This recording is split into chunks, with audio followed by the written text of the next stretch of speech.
me just check in with you guys a moment over here. Just gotta do a few things. Hello, hello, hello. Greetings, this is Lumination. Hi. It is Saturday night. Over here in the United States, it just went 6 p.m. Pacific Standard Time. And it is the 9th of November, 2019. Ah. Whew. Jeepers, man. Technology, man, and I don't know what to tell you. Blame it on the planets? Sure, we can do that, but that gets old after a while. Eventually we have to figure these things out. Hello, Linda. I'm glad you came back. I'm hoping Ivona comes back, and I'm hoping that Looky Lou is coming back. Where's Looky Lou? I know. Where are you, Looky Lou? I wonder if there's a way that I can reach them. No, I don't know how to do any of that stuff. Dang. Sorry about that, people. Hello, Getty. Yes, thank you. I'm back. I had a bunch of technical things to get the show up and running. There's always something technical, but sometimes it gets really tricky. Like right now, everything seems to be frozen, and I don't know why. Maybe it isn't. I'm not sure. It's just... there it is. Okay, so we are at work. Okay, so that's good. So please bear with me. Sorry about the really choppy, bumpy greetings. I'm doing a show tonight because it's to compensate for the possibility that we will not have a show tomorrow night on Sunday, which is just due to life. You know, life is what it is, and things happen. And big changes are happening across the world, including for Lumination. So, you know, this is how it is. I want to keep going somehow. So I thought I would offer some super chat readings tonight for various people in case they're interested. And in just a second I'm going to say hello, but first of all I'd like to get myself another beverage to get the show going. And finally, so just please bear with me. I haven't even got the cards out yet. And yes, I'm going to blame life and the technology and electricity. And what else can I blame? I've done a lot of blaming already. I think that's enough. I don't want to spend my whole life blaming. That comes back on you after a while. Give me a second. I'll be right there. I'm going to play a little tune, just a very short one. I'm going to play this for myself, okay? I have to get myself better, okay? It's called I Am Healing, and I need this right now, so I'm going to do it. It's just a short little dance song, okay? So just stay there, all right? Dance amongst yourselves.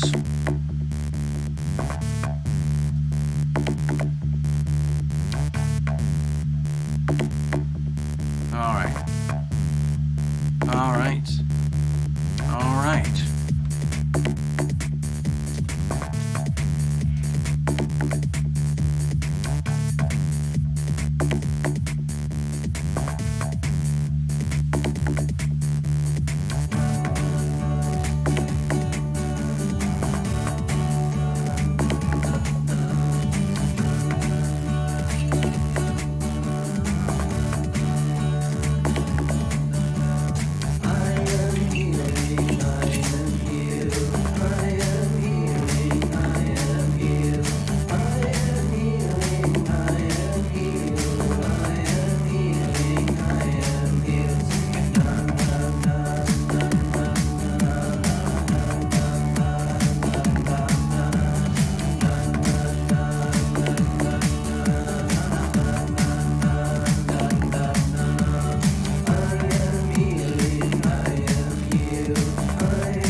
Okie dokie, so let me check in with you guys for real. Hold on.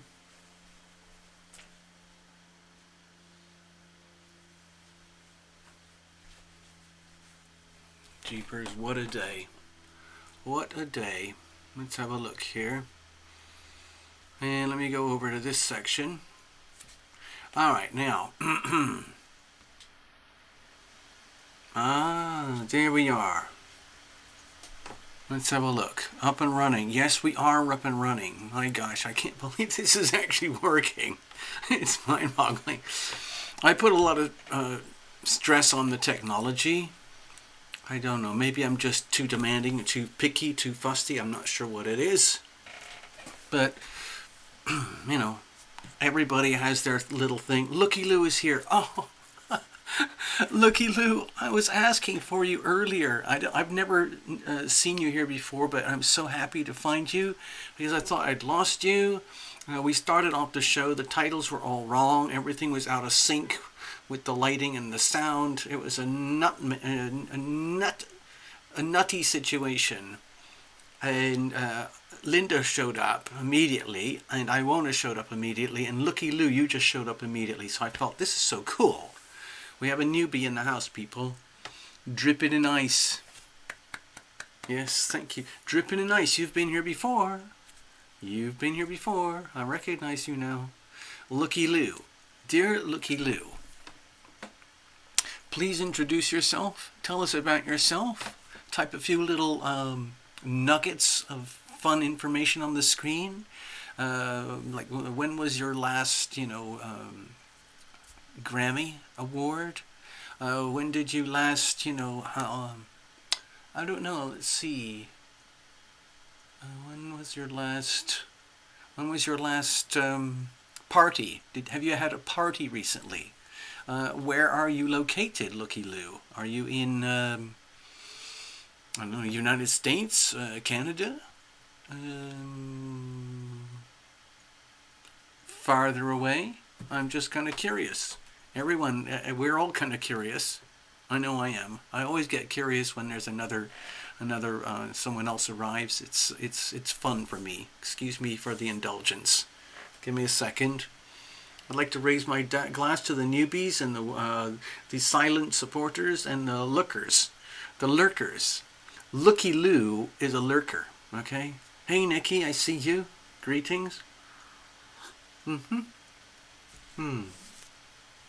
Ubastis here. Okay, so already tonight we have at least 2 psychic mediums here in the house. That's pretty cool. Oh, what was that? Who's that? Who's that? Oh, okay. Oh, hold on. Oh, let me get that.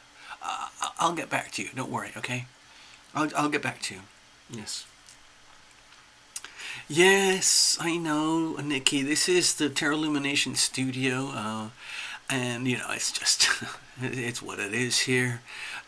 Normally I have nice sofas and chairs and potted plants and beautiful lighting, and we have production assistants coming in here serving nice little boutique-y bottled water and soda water and things like that, and somebody comes up and checks your makeup and the hair and the lights. But right now, today, I'm just sitting over here in the Lumination studio all by myself, trying to hold the show together, okay?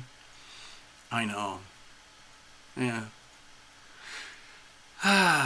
Ubasti. So, how are you doing, Ubasti?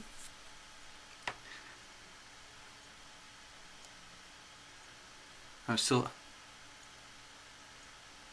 Oh, it's Love Driver on an old device. Okay. Alright, Love Driver. Thank you for explaining that. That's so cool. It's really handy to have multiple identities. I guess I sort of have multiple identities. I have my Starbucks name. Like when I go into Starbucks or a coffee shop, and they sell, oh, what's your name, sir? And they have to put it on the side of the cup, In the United States, they do that. They put your name on the side of the paper cup.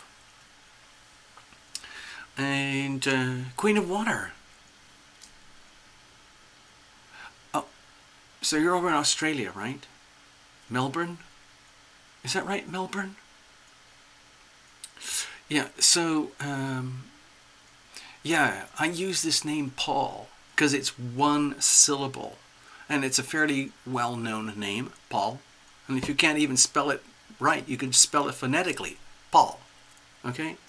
And I do it because in my alter ego, I'm hoping and dreaming one day that I get a chance to meet Paul McCartney, and he invites me to do carpool karaoke, and he does a cover version of my song, Taste Your Dreams, with me, live.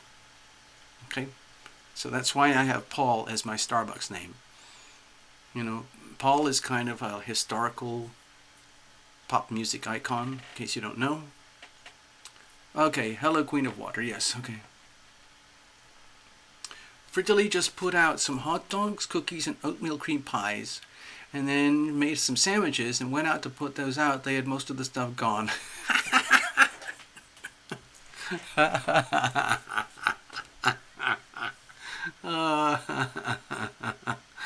Oh man. I've only had a few encounters with trash pandas. I think that's otherwise called raccoons, is that right? Now you want me to play it. I guess I could do that. We hopefully will have a few more people show up and we can have an actual party, okay? Alright, so I'm going to play it. This is going to play just for Nikki, okay? This is for Nikki. Live for Nikki. Sounds like this. Okay.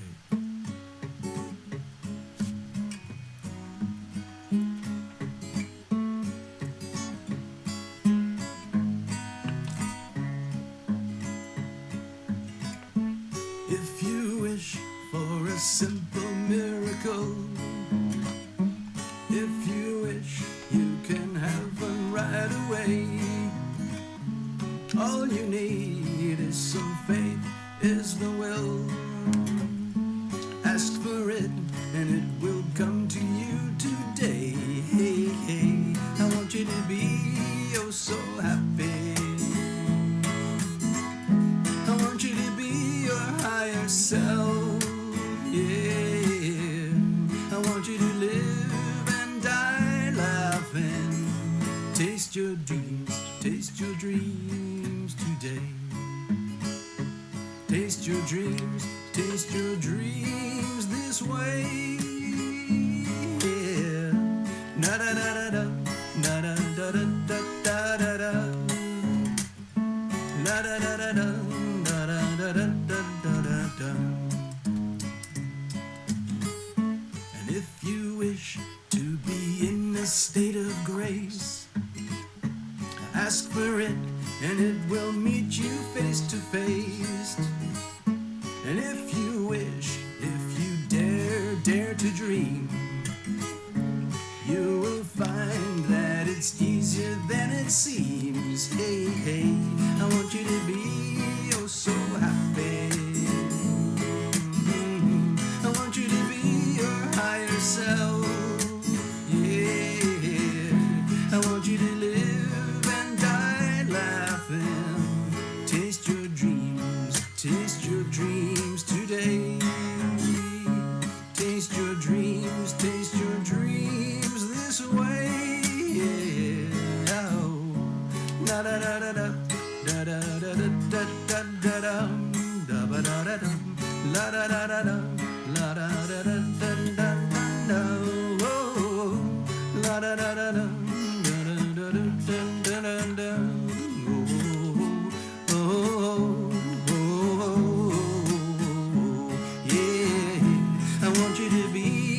So happy, yeah. I want you to be your higher self, yeah, yeah.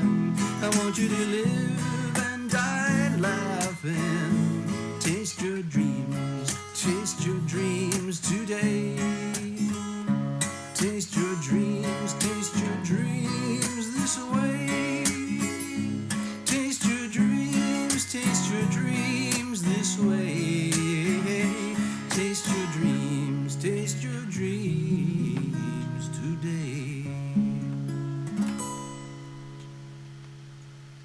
So, there we go. Live. Karaoke. Lip sync. Lumination. Yay. Advice for the week ahead. For the TL tribe. Yes! We can do that! That's perfect, Nikki. Thank you so much. It is a super chat show, as it happens. So anybody who's interested can dump their trust funds in here. It's there's no limit, okay? And it's a great tax write-off. What? What's that? Hold on. I'm seeing something psychic on the screen. I got you, Nikki. I'll get back, okay? Hold on. It says, Bubasti's purr. Small white dog with long hair and a bandana sitting in a dog bed. Does that resonate with anybody? Oh my gosh. Oh, Basti. When you tune in, you get tuned in. Okay, so let's have a look to see if anybody's got that. Well, the first obvious thing is to look for falcon. Everybody knows falcon now. Okay? No bandana. A dog with a bandana. A banana. No. No. Oh, it doesn't look like falcon. Okay, well,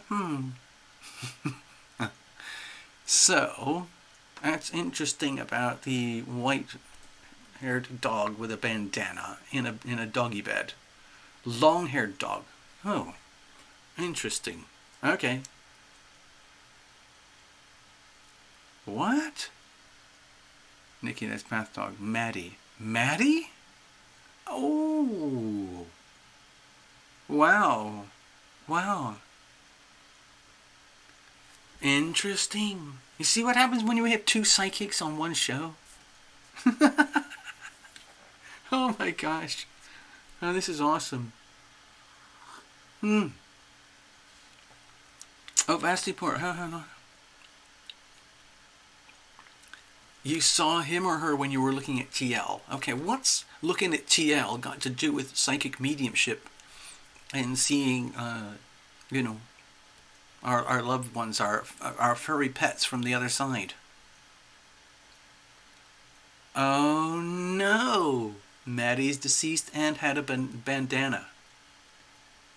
Oh my god.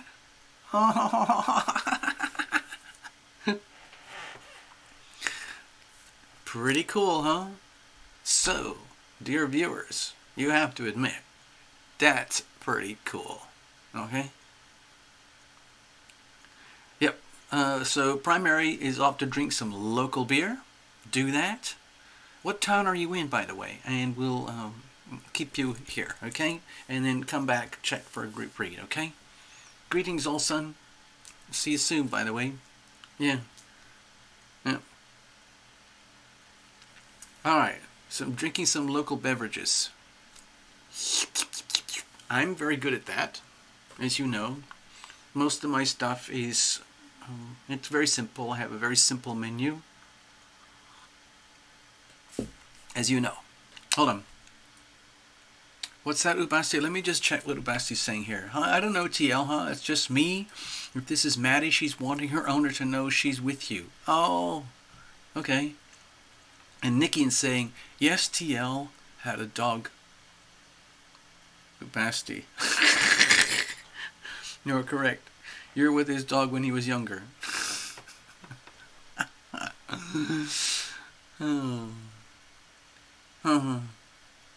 Maddie has just kissed TL.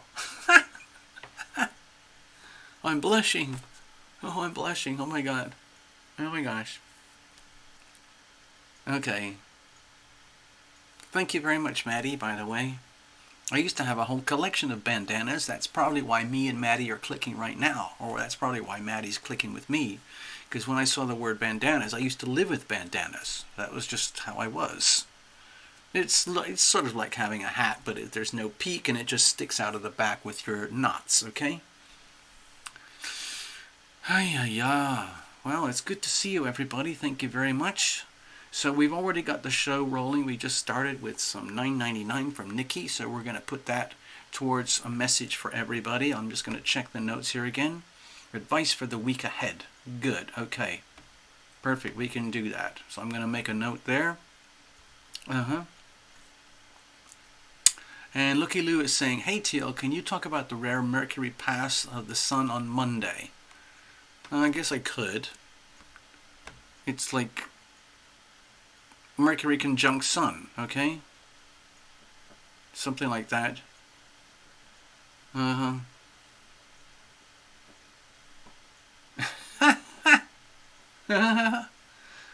Mr. Gerardo. Hello, Mr. Gerardo.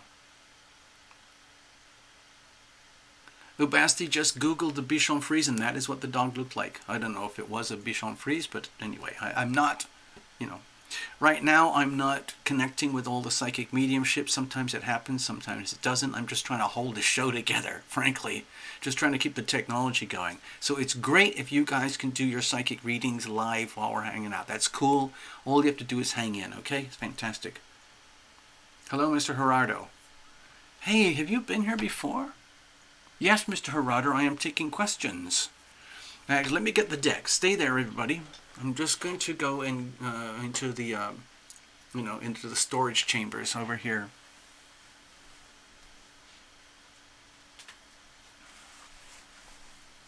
All right, back in the studio. Yes, Mr. Gerardo, it's a super chat. This is a super chat show. I like to invite people to throw tons of money into the super chat, and it all goes to the Tarot Lumination funds. Yep. Oh, that's interesting. The Mercury transit the Sun. Let me just pull up something just to make sure I don't get all tongue-tied. Stay there a minute. Stay there, Giggles. Stay there, Giggles. I just want to try something. Let's have a look. So I can get some of my...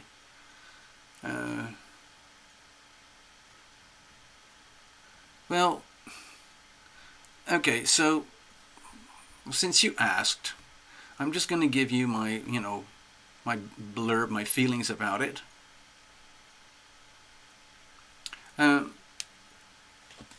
So with that Mercury thing, Mercury is still retrograde in Scorpio right now, and the Sun is in Scorpio, all right? So if we could, look up at the planets, it would look like Mercury is very, very close to the Sun when you look at, depending on where you're standing on the planet, okay? So, it's a conjunction. It's the same with any conjunction when a planet conjuncts another planet, okay? Like, for example, when you have a new moon. Just imagine a new moon, for example. What happens then is that... the moon is conjunct with the Sun. It's basically in the same place in the constellation in the skies to the same exact degree, okay?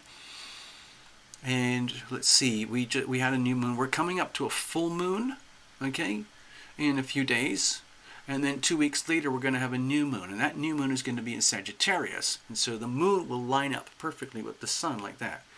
So what Gagel was talking about is the way that Mercury is lining up with the Sun, okay? It's just a good old-fashioned astrological conjunction. It's just that it's happening in reverse because Mercury is retrograde, going what appears to be visually backwards in its orbit, but then it'll flip forward again, okay?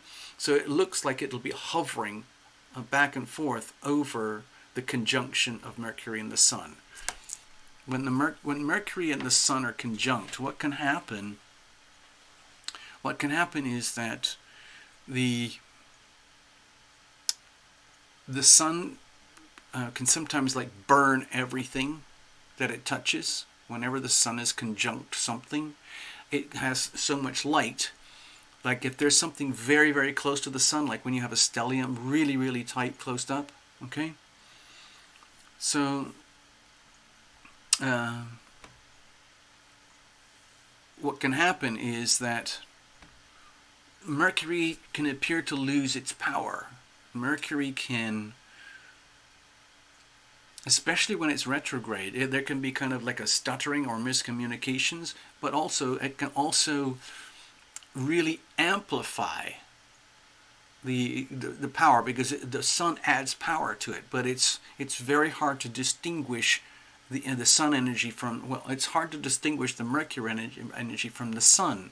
So you might have, like what I would, like Mercury in Scorpio, to me it would indicate having very strong, intense, deep soul communications, okay? And so you might feel that very vividly. You might feel very closely connected with another person in ways that you wouldn't normally feel, okay?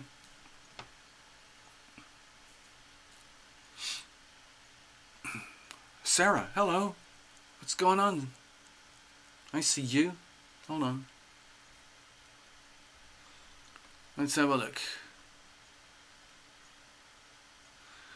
Okay, we're getting confused because of psychicship and mediumship, okay? Don't worry about it too much, people, okay? You can see Mercury with a telescope. You can see Mercury with binoculars, you know? You can see Mercury with the naked eye. With the naked eye, you can see the Sun, Moon, Mercury, Venus, Mars, Jupiter, and Saturn, if you know where to look. You can probably get some really cool apps on your smartphone which will tell you, like, hey, if you look up at the sky over there, you can see Jupiter. There are really powerful apps that can do that kind of stuff now, if you're interested. But you have to live in a place where there's no street lighting and you're way out in the middle of nowhere and you can see the stars and you can see all the constellations. Otherwise, you're not going to notice anything. Okay? Yeah. Looky-loo, a little bit, a bit like, yeah, I mean, it just depends on what happens. For example, a while back, it was earlier this year, I can't remember when it was a completely different alignment, but we had a very powerful tight alignment between Pisces, Scorpio, and Cancer. It was a really powerful, what's called a grand water trine. And I remember this, the feeling of it. I don't remember the dates, but it was this year. And it was when we had Scorpio energy aligned with Neptune, aligned with Cancer. It was probably the Moon and Mercury and Neptune or something like that, all piled up. I can't remember.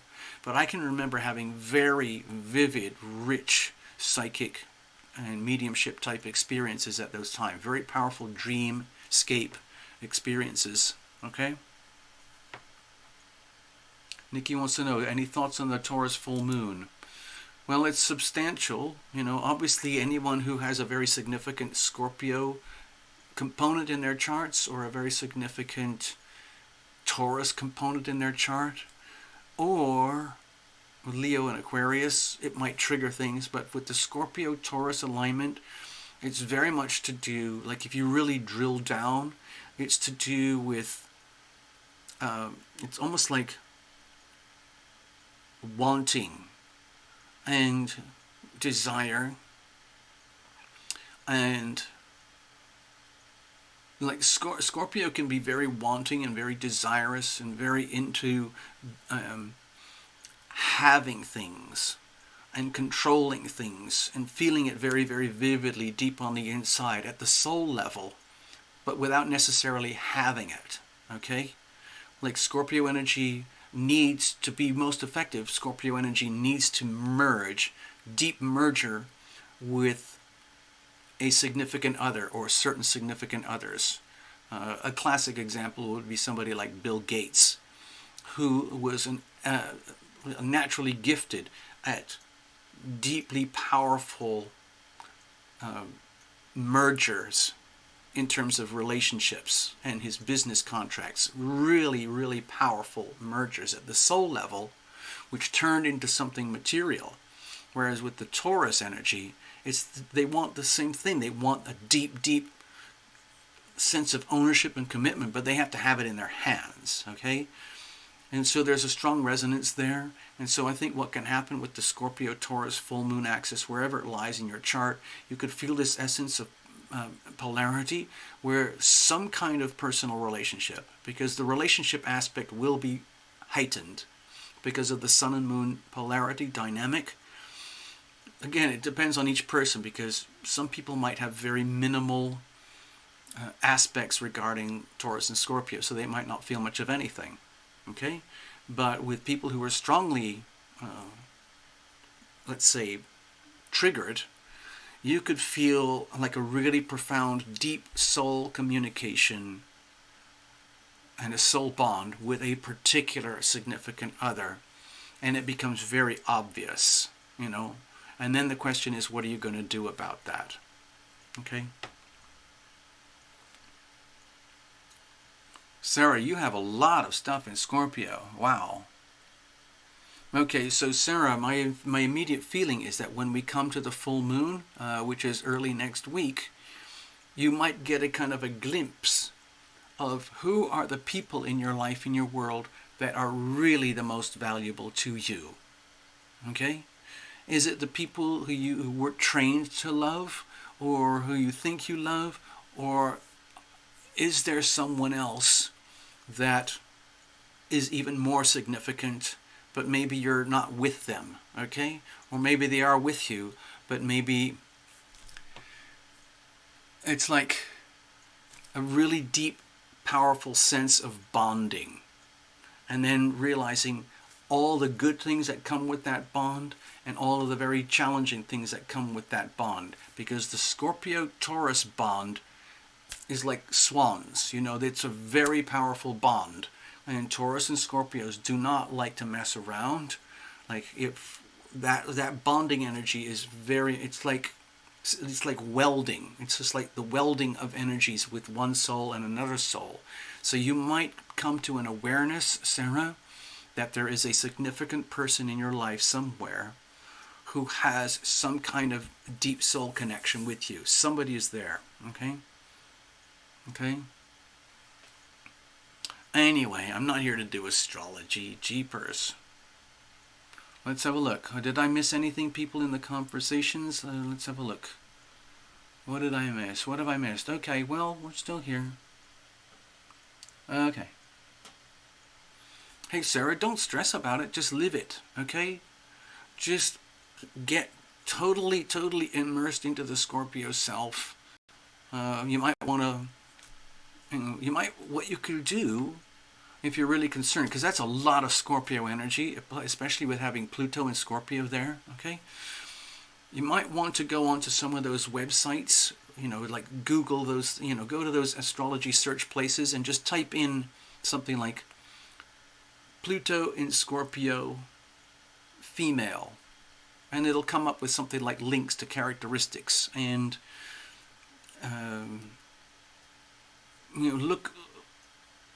just do some research on all the Scorpio ingredients that you have in your chart. Yeah. Hey, West Side, I see you. Hello.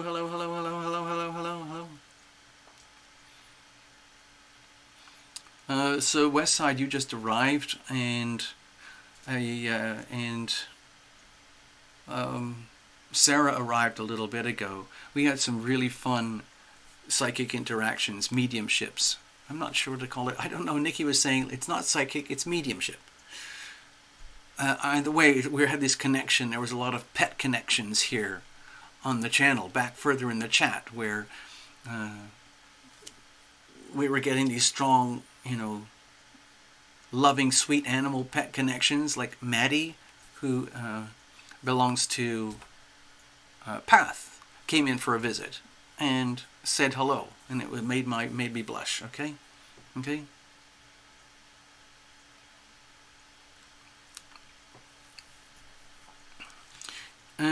Yeah. Hold on, I need another beverage.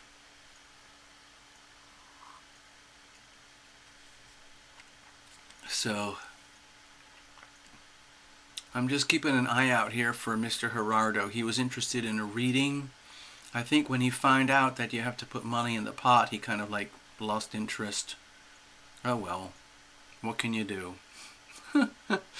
People get so used to Tarot Lumination putting out a lot of stuff for free, like a lot of the other channels, but I don't put out a ton of stuff. Like, I don't do shows every day. Well, I'm doing more live shows, but I don't put a lot of pre-recorded stuff anymore. Okay?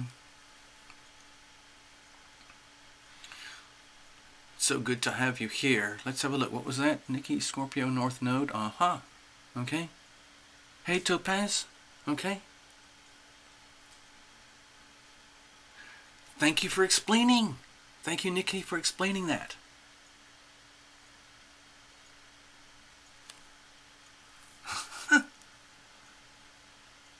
The Scorpio North Node. Nikki, is that you? Is yours the Scorpio North Node? Yes, Giggle, it's totally possible. Absolutely. So actually, let me get the post-it notes out very quickly. What I was going to add, I was just, I wanted to address the Scorpio North Node, in case there's anybody here with a Scorpio North Node. I have a certain awareness because I know someone with a Scorpio North Node. I know them pretty well, and I know a little bit about their chart, and they're not going to mind saying anything. So on the Scorpio North Node, who was that, by the way? Who was... Nikki is moving to Scorpio in this life. Okay, so with the North Node in Scorpio, the implication is that you're coming from the place of the South Node in Taurus. Again, it depends whether, like with alignments and how many planets are deposited in different areas of the chart. But let's keep it really, really simple. With the Taurus South Node, there would be a very strong natural attachment to beauty, stuff, things, money, food, houses, cars, clothes, jewelry, the having, a house, a home, value and values, things of highly physical, tangible values. The energy of, like, it's almost like part of that energy is like, if I can't see it, smell it, taste it, touch it, feel it, own it, it's not mine and it doesn't exist. Because what counts for me as a Taurus South Node is I need to own it. I need to touch it, have it, smell it, sense it, hear it, feel it, and enjoy it, and it has to feel really good. And I need more, and I need more, and I want more of that. Also, the Taurus energy would be very much about building structure, building wealth, building things of material structure and value. Very earthy, deep earthy energy, okay? But with the North Node energy, what it's saying is, like, it's okay. It's okay. You've done all that. You're great at that. What we now need to do is figure out how to get you to integrate with sharing that energy with a significant other, where you're coming in with wealth. Someone typically with a South Node Taurus has wealth of some kind, however you measure wealth in your life. And you take all that wealth, what are you going to do with it? And then you discover it belongs to the universe. And so you can't evolve and grow and adapt and blossom unless you find a way to get into a deep soul merger with a significant other or with significant others, which would be the energy of the Scorpio North Node.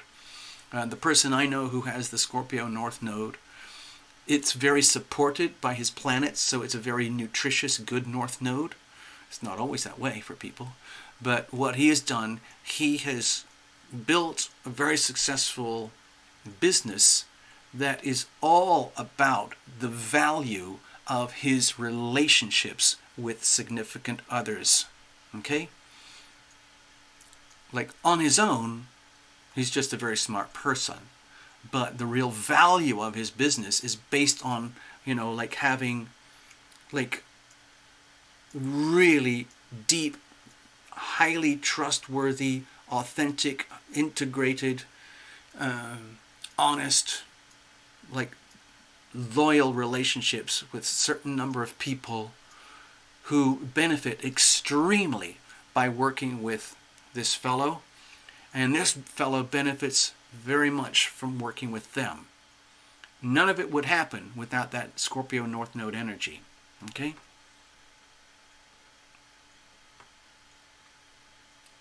Alright, let's have a look.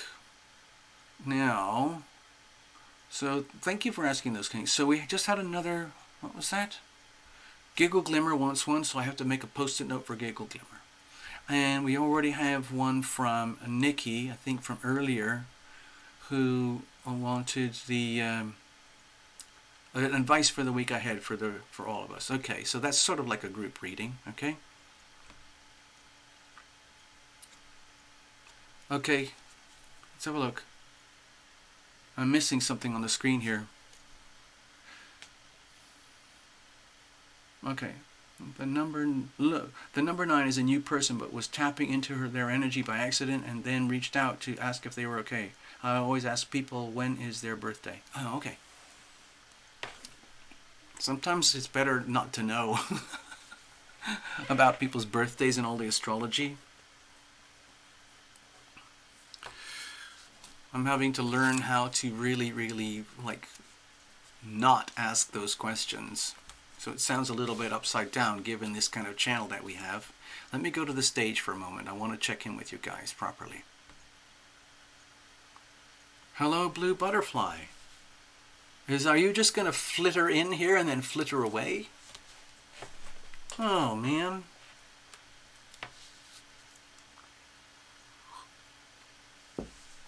So, this is what we're doing tonight. We've got a couple super chats lined up already. Thank you very much. This is new. We've never done this before. It's very rare I do a show on a Saturday or a Saturday night, but the reality is there's a very good chance that I'm not going to be able to do the show on Sunday night, so I thought I would open the gates and open the show to people here on Saturday night because it's open. I had it free and I made it free, okay? So if anyone's interested, we already have 2 lined up. We've got Nikki has put something in the pot here because Nikki wants to know about advice for the next week for all of us, okay? So that'll be a big message, okay? I'll put that over here. Thank you, Nikki. And then Giggle Glimmer. Oh, you're back. Hello, Blue. Hello, Blue. Okay, hold on. Let me get you. I need Giggle Glimmer.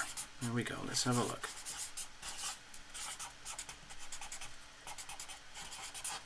Giggle Glimmer, you're going to get your own super chat. And you don't even have to say anything unless you really want to. Otherwise, we'll just do a blind reading and it'll be what it is. You'll need to know. Basically, a message will come through, whatever it is that you need, okay? So there, we've started. The board is filling up, people. We can start in a little while.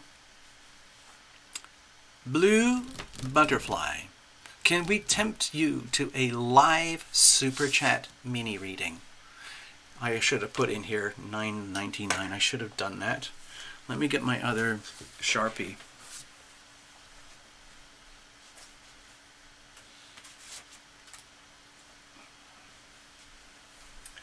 Alright, let's have a look.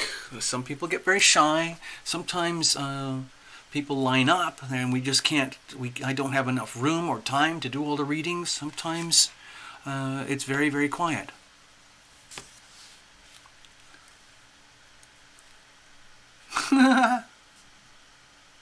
Yes, Ivona, thank you for coming back. Everything's working okay now. We are live again.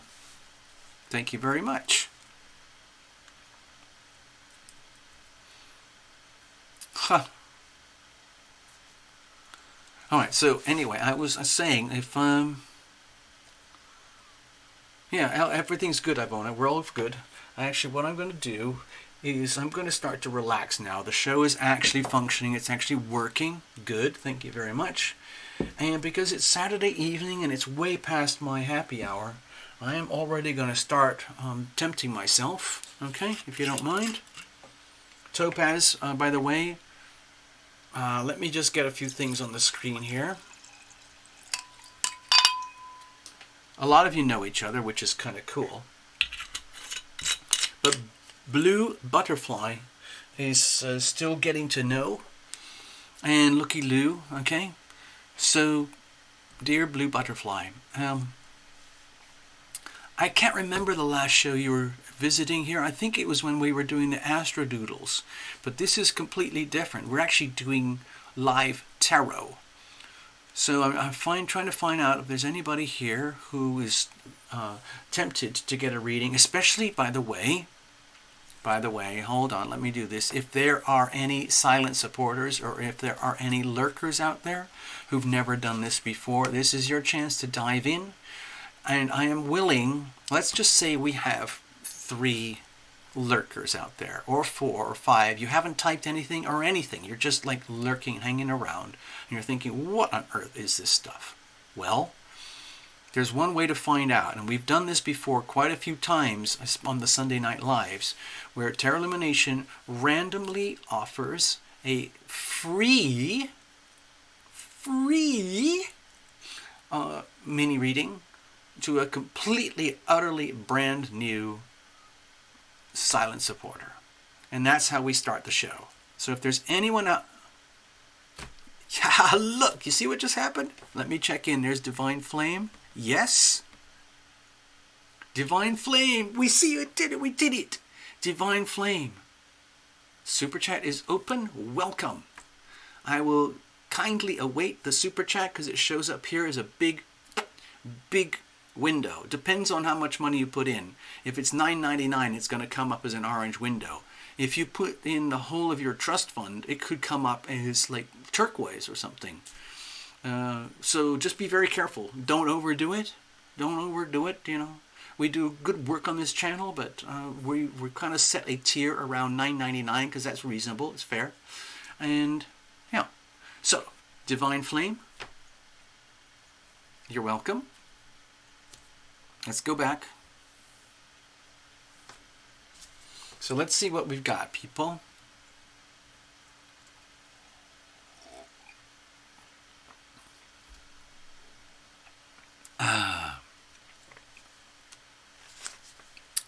Because of the delay in the transmission in the live stream, I may have shot myself in the foot because Divine Flame just showed up, and Divine Flame is a complete and utter brand new newbie. And, oh look, what is or who is coming in? Forever. Oh, you're looking forever? You're looking for forever. Okay.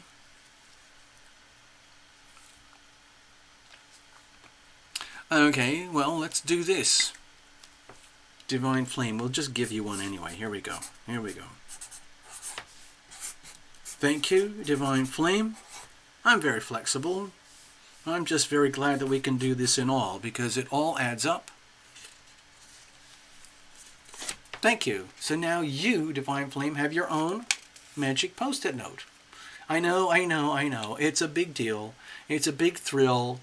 It's happened to quite a few people in the last couple of years when they get their first magic post-it note. I know. It's just like, you don't know what to do. You get so exciting.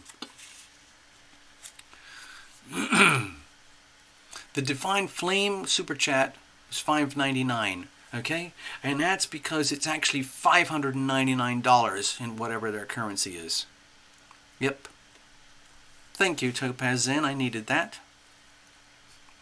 Nikki, I know you're always checking on the currency rates and the exchange rates. I'm just glad to have a super chat at all. Okay? Thank you. Thank you very, very, very much. Yes, it's a little destiny reading. Okay, so we're going to mark it. It's going to be a destiny reading. How about that?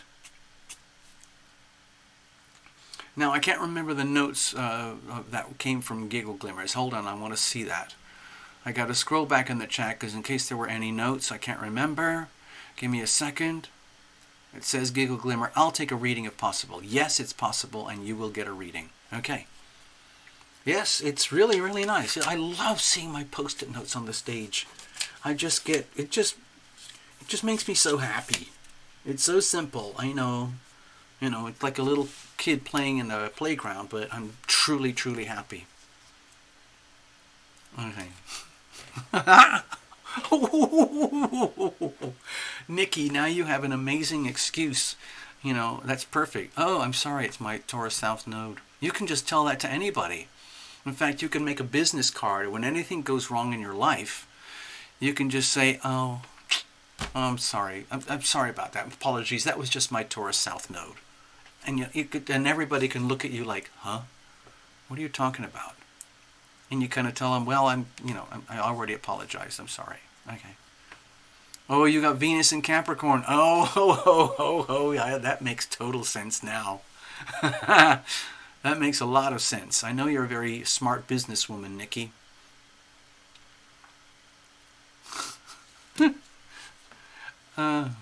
Yep.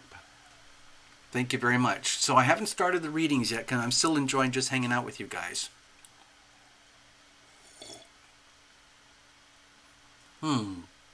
So, and you're having tea and cake. Hey, Divine Flame, if you're having tea and cake, that tells me that you might be in England. Let me just ask you. I want to ask you. Hold on. Cake. Okay. Divine Flame, can I just ask, you were talking about a cup of tea and needing cake. I can tell just by the way you wrote cup of tea that there's a very high possibility that you might be over in Great Britain. Am I onto something here? And I'm not trying to operate as a psychic medium or anything. I'm just connecting some dots here. Just asking. Because it would be very early in the morning. It would be like, whatever it is, 5 or 6 o'clock in the morning or something. That's kind of what I'm asking. Maybe you get up early for a morning shift and you have your cup of tea and some cake. I've done that. I've done plenty of jobs where I had to be up at 5:30 in the morning to go for my 7 a.m. shift or, something like that. So I understand. Divine Flame, please tell me. I'm very curious to know because I have stories. Hey, Elizabeth, hello. How's Katya? We have more pets here. Katya. Sorry, excuse me. Elizabeth, could you tell everybody about Katya? Okay? Because we've already had some very interesting encounters, psychic mediumship encounters with, let's say, Maddie, the dog who used to belong to Path and who wears a bandana. Okay? And we had another encounter as well with one of the other animals. Okay. Hello, Love Chastity. Welcome. Hello, Love Chastity. I think this is a first. Whoa. Is this a first? Hold on, let me just check. I'm reading the chat over here. It's on one of the monitors over here. Okay. Oof. Oof. Hello, Katya, if you are very nearby. By the way, in case you guys don't know, Katya is the healer dog. Okay? Katya is an actual healer dog. And Katya is with Elizabeth Colton. Katya is huge.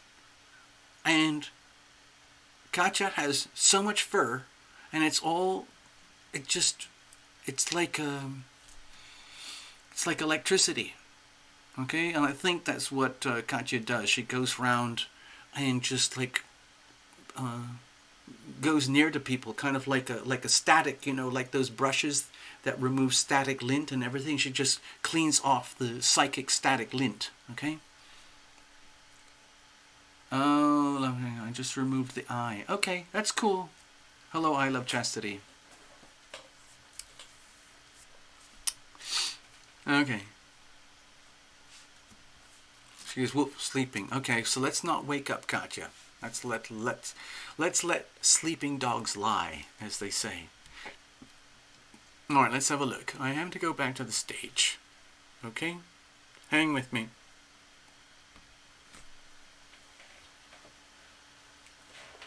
Okay. See, I knew that something would happen. Ubasti is all perked up.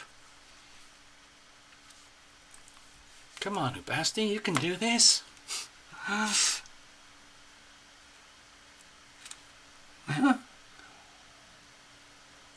Mm-hmm.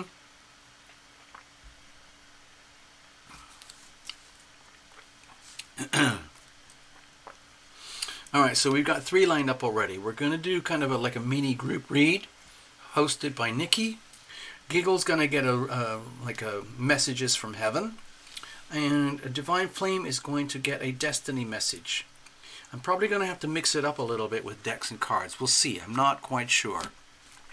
We'll do that kind of on an as-need basis. So this is where we are. Let's have a look. Now, who was that who just... Oh, yeah, I love chastity. I love chastity. Okay, there you go. Greetings, okay?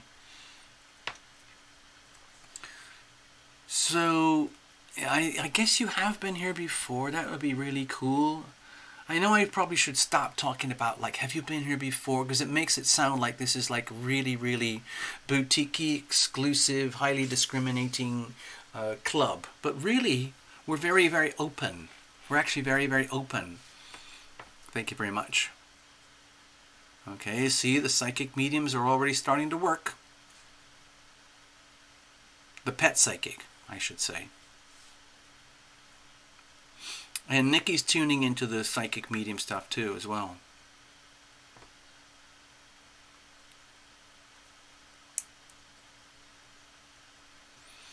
Okay, Ubasta, you're going to have to figure that out with everybody, okay?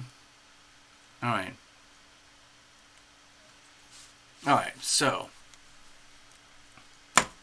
Let's have a look. So who else is out there? Oh, you have been here before. I thought so. I thought so. Alright, so I think I'd like to...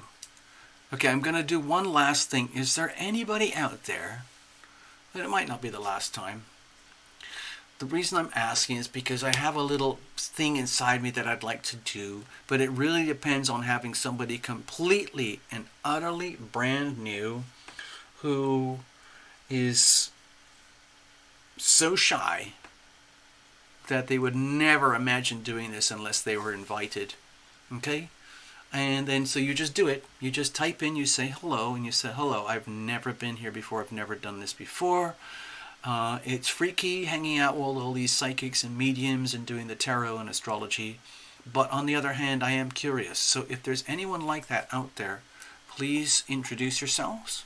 And there's a reason that I'm asking, okay?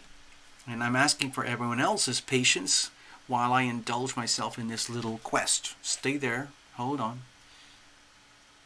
Okay. So you heard the invitation. Let's see. Divine Flame. Oh, okay. Let's have a look. You know what? Let's just get started. Okay? By the way, everybody, Elizabeth is very shy, but she's also a very gifted artist. Primary has gone away because Primary is actually out sipping some of the local beer in her neighborhood right now. She said she'll be back later, and she'll probably catch the rest of this on the action replay. Okay. Oh, God. Now we're getting into really the fine-tuning the details here, okay? We're talking about the psychic mediums and everybody hanging out with the pets right now. Okay, so, because that's what happens on this show, people. Okay? Yes. So, there we go. Alright.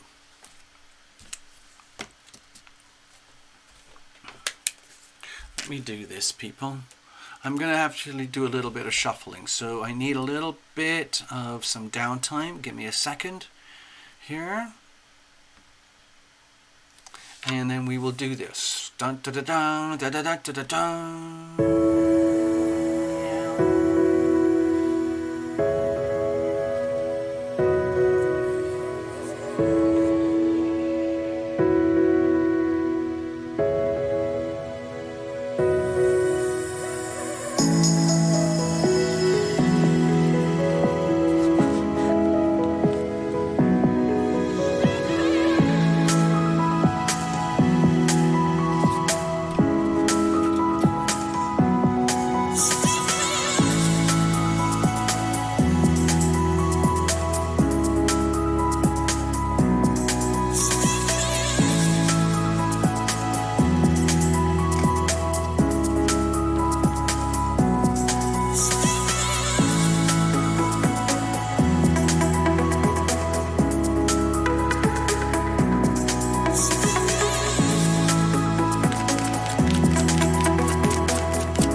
So here's what I'm thinking. Okay. Alright, here's what I'm thinking. Hello, I am guided. That's a cool name. I can relate to that. I can definitely resonate with that. Okay.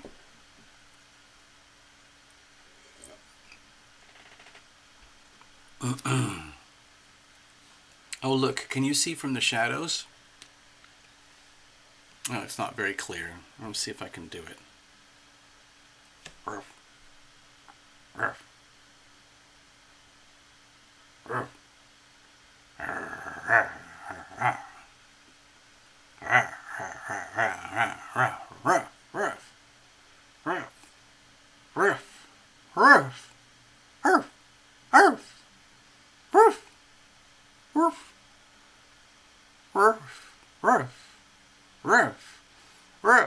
Ruff. Rough. Okay. Oh my God. Oh God. All of a sudden everyone's getting very, very chatty. Oh my God. All right. Hello, TC. And who was that? Someone else just showed up, completely and utterly brand new. I mean, let me have a look here. Give me a second. TC. I am guided. Okay, let me explain. Dear I am guided. Dear TC, as far as I recall, my memory is not actually that very good, people. Dear TC, dear I am guided. Okay. Who's that? Whose birthday is that? What? Hold on. Did somebody say it's your birthday? Topaz, it's your birthday? Topaz? Hold on. Everything stops. Stop the show. Stop the show, everybody. Stop the show. What's going on here? Topaz, is it your birthday? Seriously.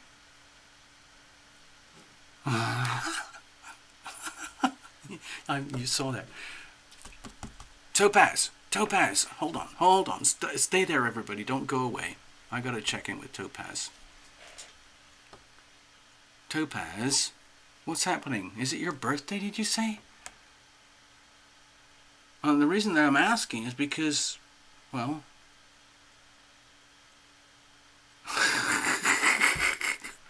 I wish the sock puppets would come back sometimes. I really do miss them. Topaz, did you go already? I think we lost Topaz. I was going to do something outrageously generous. And I was thinking, like, all of a sudden, spontaneously, I would offer... Oh! Topaz, you're still here. So, Topaz, is it your birthday? Is it your birthday? Really? Truly? Because there's a reason you might get a present.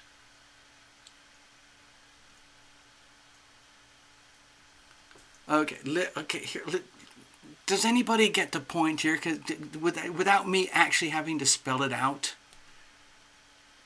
Topaz Zen, if it's your birthday, what I'm suggesting, that's on Monday. Okay, I've kind of already blown it here, but you know what?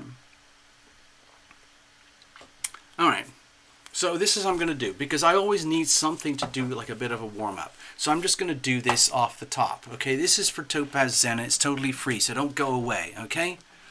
11/11. Okay, that's good. Happy birthday, Topaz Zen. You're going to get a free reading, okay? It's just for you. It's totally free. Everyone else has to put money in, but you're free, okay? I am guided. If you want a super chat mini reading, just do the super chat. TC, if you want a reading, just do the super chat. You're perfectly welcome to hang out. We've only got 3 lined up, so we might be here. It might just be a very short show. On the other hand, we might have some people who show up a bit later and they all of a sudden want one. And sometimes that happens. We've been going for 3 hours and then it goes very quiet, and then suddenly 5 people show up and like, oh my God, I want a reading. Oh my God, I want a reading. Oh my God, I want a reading. Okay, this is it, Path. You figured it out already. This is it. Okay? This is it, Topaz Zen. So, dear Topaz Zen, sit down. You might have to sit on your hands.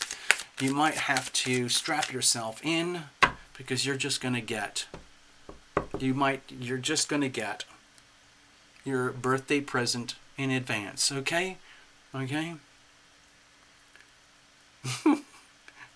Now, it doesn't mean that everybody, all of a sudden, everybody has a birthday all of a sudden at once, okay? I'm not going to fall for that stunt, okay? I don't buy it. Even if there's a lot of Scorpios here.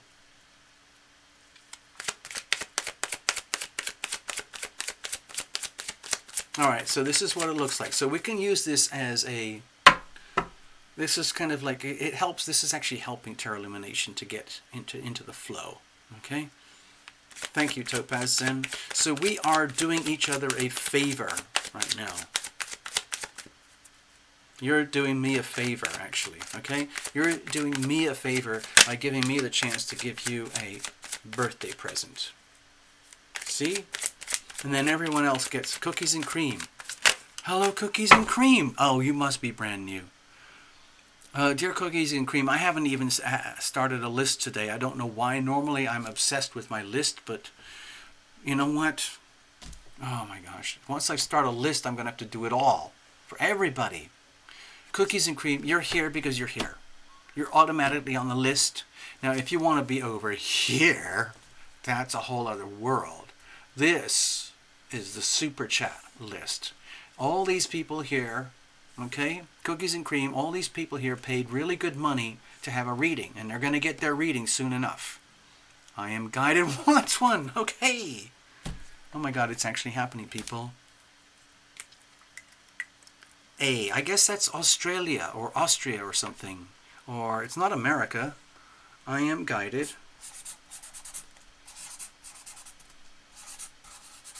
I'm not going to worry about the currency conversions. Nikki, of course, is going to flip out.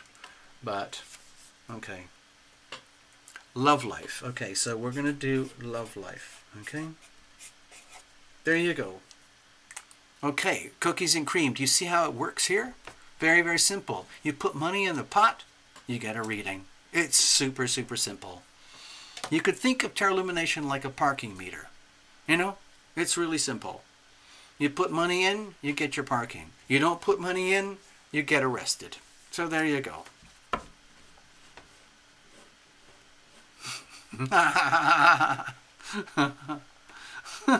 Nikki, I don't care. Nikki, I don't care what the currency is. I'm just glad to get the super chat. I know you're probably analyzing the currency markets right now. You're probably getting all your currency converter, making sure that Terra Illumination is getting paid properly. I would love to get paid properly, but right now I'm just happy to have the super chats, simply because they look beautiful on the stage. Okay? Oh my God. Thank you, Pat. Australia. A for Australia. There we go. Oh, well, I wish I could remember. This time last year, I was watching a whole bunch of shows on Netflix from Australia. I loved it. I absolutely loved it. Loved it. All right, so right now we have started the show. It's now official. We're now going to start, and we're just going to give a kind of an overview for Topaz Zen. In fact, I'm going to actually, you have to actually have your own post-it. Okay, but this is a birthday. Okay?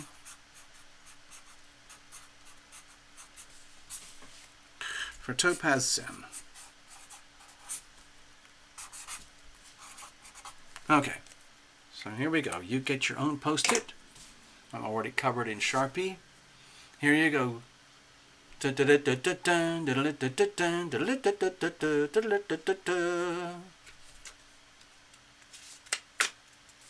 goes up here, and you are now the star of the show. So everybody look at Topaz Zen. This is Topaz Zen. You're probably blushing, but at least you can hide behind the anonymity of your device. Okay?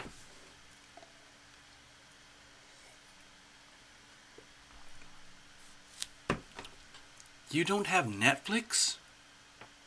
Oh no. I'm sorry about that. And I'm not getting paid to promote Netflix, by the way. Okay. All right, Topaz, we have a message for you from heaven above. Imagine a huge panoply of all your invisible friends.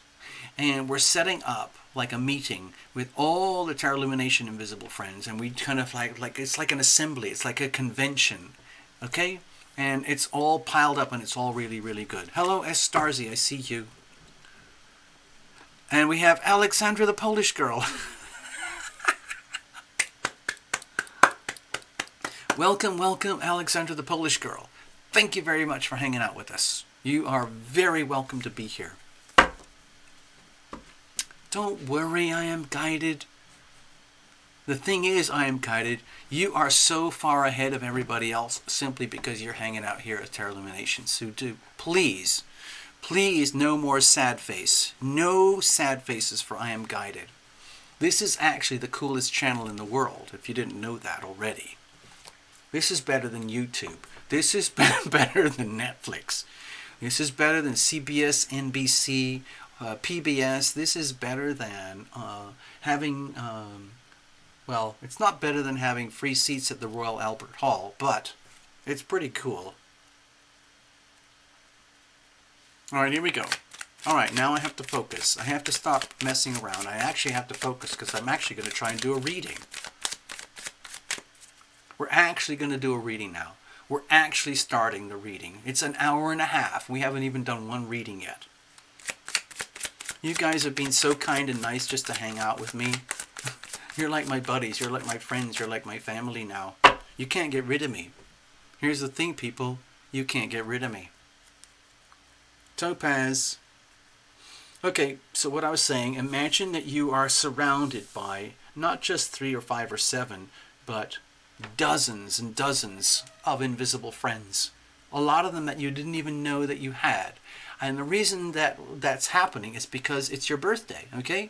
And it's just like that in heaven. It's just like when everybody in heaven finds out, like Tarot Lumination, I have my invisible friends. You have your invisible friends, okay? And when the word gets out, like, oh my God, it's Topaz Zen's birthday, right? Okay? Then the word gets out. All your invisible friends tell all of their invisible friends, and everybody wants to hang out because they all want free cake. Get it? They want free booze. They want free food. It's just the same as what happens on planet Earth. It's the same thing. Okay? All right, this is your message, okay?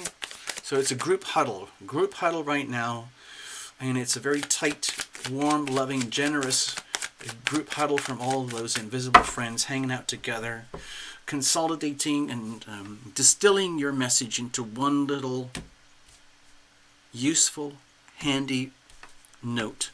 So in other words, imagine this reading is like a little post-it note that you can stick in your wallet for the rest of this year. In other words, this whole reading hopefully will end up as just a few one-liners that you can put on your own post-it note and then stick it in your wallet for the next year. Okay, that's how this works. So we just did the cut, as far as I recall. I'm very absent-minded sometimes. I'm sorry about that. So I'm going to shuffle it again. Excuse me. I don't want to take even the slightest risk. Excuse me. Sorry about that. Hello, Ivona. Wait a minute. What's that language that you're talking in? What is that? Something... Oh, it's probably something to do with the Polish girl. Look, Ivona and the Polish girl are going to be chatting around. So they're going to be using different words and everything. So let them just get on with it, all right? Natalie Litkid. Natalie, hello. Oh my gosh, is everybody here Polish now? I don't know, is Litkid a Polish name? Please let me get on with my reading, people. I'm sorry, Topaz Zen. It's just this is what happens when you have a birthday party and everybody figures out that there's free food and free booze. This is what it's like. It's exactly the same thing on the other side. But you know that already, Topaz, all right? So imagine yourself in the middle of a circle and it's full of sparkling, lovely lights. And you're almost like a little kid who got ambushed and hijacked into their own birthday party, but it's a surprise birthday party. And even though you knew you were going to have a birthday party, you didn't know it was going to happen like this, okay? So here's the situation. Here's the challenges, and here's how we're going to handle it. And let's see what the weather's like for you. This is just a broad spectrum mini reading. Okay. Liberation. You see? Okay? This is like, to me, this feels like when I see judgment here, it's like, this is your time, Topaz. I know we've had a few readings before, and sometimes I've sensed that there's this really tremendous urge inside of you to evolve, grow, adapt, and blossom, but there's also this tremendous fear, okay? Because of oh my God, does that mean I have to, what does that mean? What does that mean for me? What do I actually have to do? How do I have to do that? To me, when I see the Judgment card here, surrounding you, surrounding the whole thing, to me it's just you know what? It's time to just completely go berserk. Okay, Topaz Zen? It's it doesn't even matter what you do or how you do it. Don't even worry about whether you're going to be judged or appreciated or valued or understood or misunderstood. It doesn't matter. The whole point is to break out. Just completely, it's almost take full advantage. If it's your birthday, Topaz, you must be a Scorpio, 11/11. So my feeling is, take advantage of that and think wow, how can I connect up with other significant people in my life, in my world? Because that's what Scorpios do. They have to. Scorpios have to have very deep, profound, soulmate type relationships with somebody somewhere about something, okay? And when you do that, it involves huge risk. It means putting yourself out way outside of your comfort zone. But it's the most liberating, delicious, amazing experience, okay? So when I see the Judgment card here, it's time to forgive and forget. In other words, forgive yourself for all the frustrations and the fear and the resistance from evolving and growing. Forgive everybody and anyone else that you might blame for impeding your progress in your life journey, and just freaking go for it. Just absolutely, completely, utterly bust out. You are being encouraged to just literally almost go berserk. Go berserk and just do something that has just been building up inside of you for a long time, and it doesn't even matter what the outcome is. The important thing is just doing it and liberating yourself from the shackles of this, being like this, really locked up and tight, okay? Okay, let's have a look. What's the situation? Okay, so it's very obvious with the Devil card here. It's almost like these two energies are working against each other. So the situation, in other words, from your reality, from your perspective, Topazin, is that you are so deeply attached and bound to certain predetermined outcomes, expectations, and things. Well, I've already said it. In other words, things that should work out according to the self, according to your ego. I need things to be this way, and this way, because this is who I am, this is how I am, and you've already figured it out, and you've become so attached to that because it's such an intense thing. If you're a Scorpio, your feelings and your bondings of any kind, and your bindings of any kind, can be very, very intense. Just let everybody know, if you are in a relationship with a Scorpio, it's a very, very intense and binding type of relationship. And Scorpios do not enter relationships lightly. And Scorpios, once they are in a relationship dynamic, they do not let go of it lightly. Okay, so just be aware. Topaz Zen, the situation is that you're very deeply bound to expectations, okay? Which is in some ways a limiting factor. It can also be very satisfying, because just imagine if you could fulfill those expectations. Just imagine the joy and the desire that would come from it. But the reality is that the binding nature of the limitations is actually like a restriction. So what's the challenge with all of this? Okay, my feeling here with the Seven of Wands is that you know. Deep down, Topaz, you already know. And that's the problem. You know exactly what we're talking about here, but it is such a monumental problem for you. In other words, how do I let go of my expectations? How do I let go of my attachments? How do I let go of the things that the way I feel that they should be and could be, the way I want them to be, according to my understanding of life in the world and everything? And that's you literally trying to hold on to that. It's like, this is the challenge, is that there's part of you which is working so hard and putting everything that you've got into making things work the way you feel they should work, the way your expectations are, like, it feels as it's almost like an overwhelming energy field. And you don't even know that it's an expectation. You don't even know that it's a projection or anything. You're not aware that it's actually a limitation. You're not aware that it is a binding restriction. And so it's almost like you're fighting against something that you can't win. And so you end up stuck in this energy, okay, where, like, what's that expression? When you're a hammer, everything looks like a nail. Okay, so my feeling is the challenge is that you're stuck in the situation where you know exactly what's going on here, the difference between liberation and the difference between binding limitations and beautiful liberations. And your invisible friends and your loved ones and your deep soul self wants you to be liberated.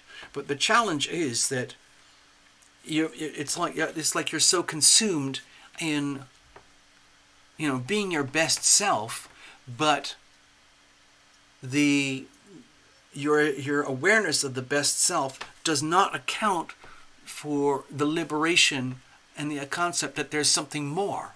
Okay? So how are we going to deal with this? Okay, this is classic Scorpio, what I feel here with the Six of Cups. My feeling is that it's almost like, my feeling is that you're going to have to reach out, Topaz.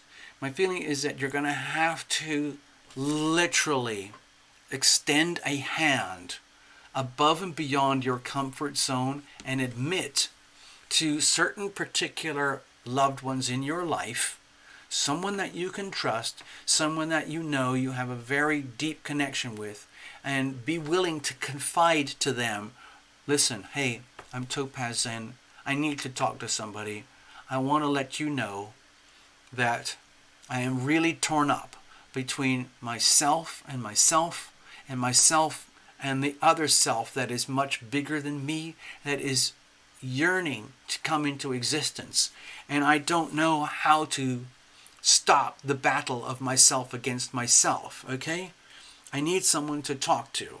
So with the Six of Cups here, my feeling is Scorpio energy, deep soul merger energy. I don't know who it is, Topaz Zen, but it means reaching out to someone who has nothing to gain from fooling you, or they're not going to say anything just to please you.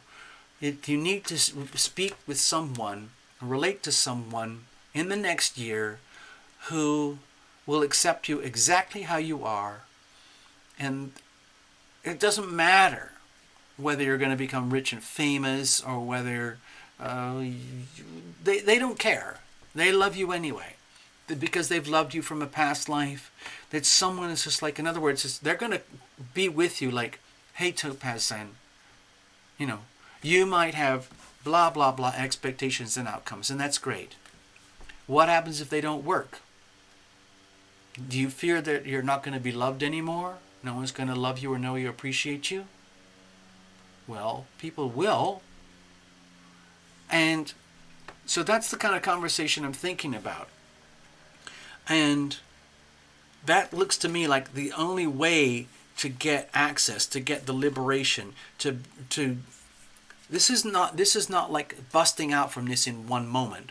My feeling is that you have to like systematically unlink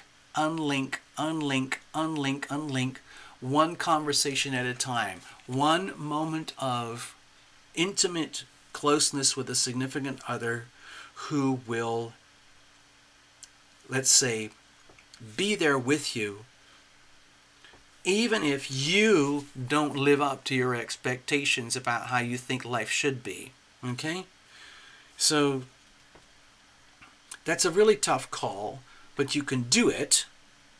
You know, once the Scorpio energy makes a decision, they can focus all their energy onto doing something that might be very, very challenging. But if anyone can do it, it is Scorpio. All I'm suggesting is that you need to pick someone who you can trust, where they don't have any kind of agenda. In other words, the love that they share with you and the love that you share with them is not contingent on how awesome you think you are or you should be, or what your destiny or future should be.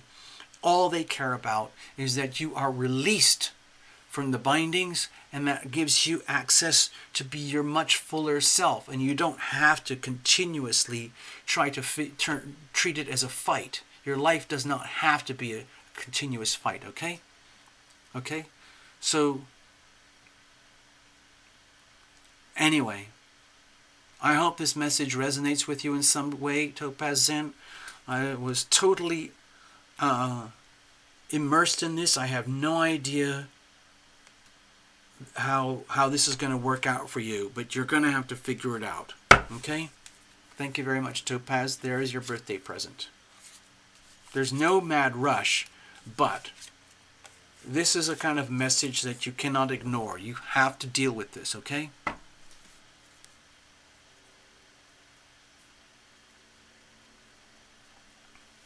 Okay, I'm going to clear the deck.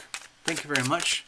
Happy birthday to you. Happy birthday to you. Happy birthday to you. Happy da-da-da-da-da-da-da-da-da. Thank you. Super duper. That was actually kind of a difficult reading. The message there, I think, in the Six of Cups is going to be quite challenging for you, Topaz. But it feels to me like it's something that you're just going to have to do. Otherwise, you end up stagnating. And you don't want to waste this energy. The energy that's happening on the planet right now with all this Capricorn stuff, it's mind-boggling. It's historical. And you really need to take advantage of it, okay? Thank you, Topaz.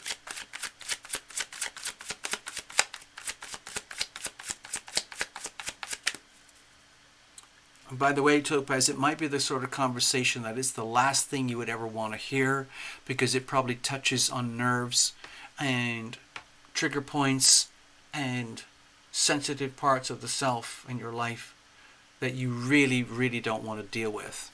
Okay? But you've got to deal with it in order to access the freedom and the liberation and take advantage of Uranus and Taurus, okay?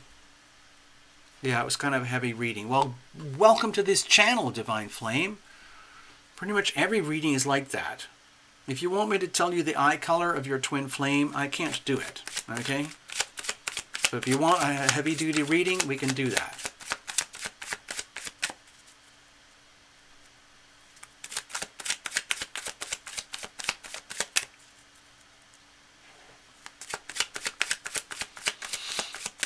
All right, let's have a look. What else is going on here? We got 4 more readings. You know, I mean, I don't know if you can handle it, Nikki, if you're going to be around for a while. It's almost like I feel I want to do everything in reverse order. Okay? I know you were here first, Nikki, but you are a stalwart. You're a steady, loving person, and I'm feeling really guided to read for I Am Guided. Okay? Kind of like doing everything in reverse. If there's anyone else out there who wants a reading, now is the time to put your money in the super chat. I can probably handle 2 more. Maybe 2 more. Maybe something like that. We just did one for Topaz. I've got 4 lined up here. I know I can handle these. I can maybe handle 1 or 2 more if anyone's interested, okay? Anyone out there, anybody, Divine Flame, whoever it is, and all the other newbies who just showed up out of the blue. I can't remember your names. Hold on. I'm going to scroll back through the chat to see if there's names that I can't remember. Gosh, I can't see it. Okay, I'm losing it. I'm distracted, okay? All right, here we go. All right, I'm going to top up my beverage, if you don't mind. Thank you very much. Doopy-doopy-doo. Oh, I'm Guided is watching. Okay, good. You're right here because you're next. You are next, I'm Guided. Hey, Nikki. By the way, dear Nikki, I want to check in with you. Hold on a second. Hey, Nikki. Remember long ago when we were chatting about all the problems we were having on this channel? Okay, that was just over a year ago when all the stuff happened. And I don't want to dwell on it too much, but ever since what happened just over a year ago has happened, the Terra Lumination channel was essentially crushed, okay? According to the way YouTube likes to do things. So the only reason Terra Lumination here is alive today as a channel is because of the super chats and because of the love of the members and the viewers, okay? That's it, okay? Because anyway, I don't want to focus. Anyway, Nikki, here's what I was saying. You remember that time when you said, "Hey, Terra Lumination, you know what? YouTube wants to become Netflix." Guess what is happening? Okay? I don't know if you guys have had it, but I've been getting a lot of coaching videos from YouTube trying to encourage Terra Lumination to comply with the things that YouTube wants from its creators, okay? So that it can have millions, hundreds of millions of creators who provide content for YouTube to basically, I would say, exploit for the benefit of YouTube. And that's a beautiful thing, you know, in its own way. We wouldn't be able to do this show without YouTube, but there are different ways that YouTube can operate. And they have chosen to go in a certain pathway, in a certain direction. And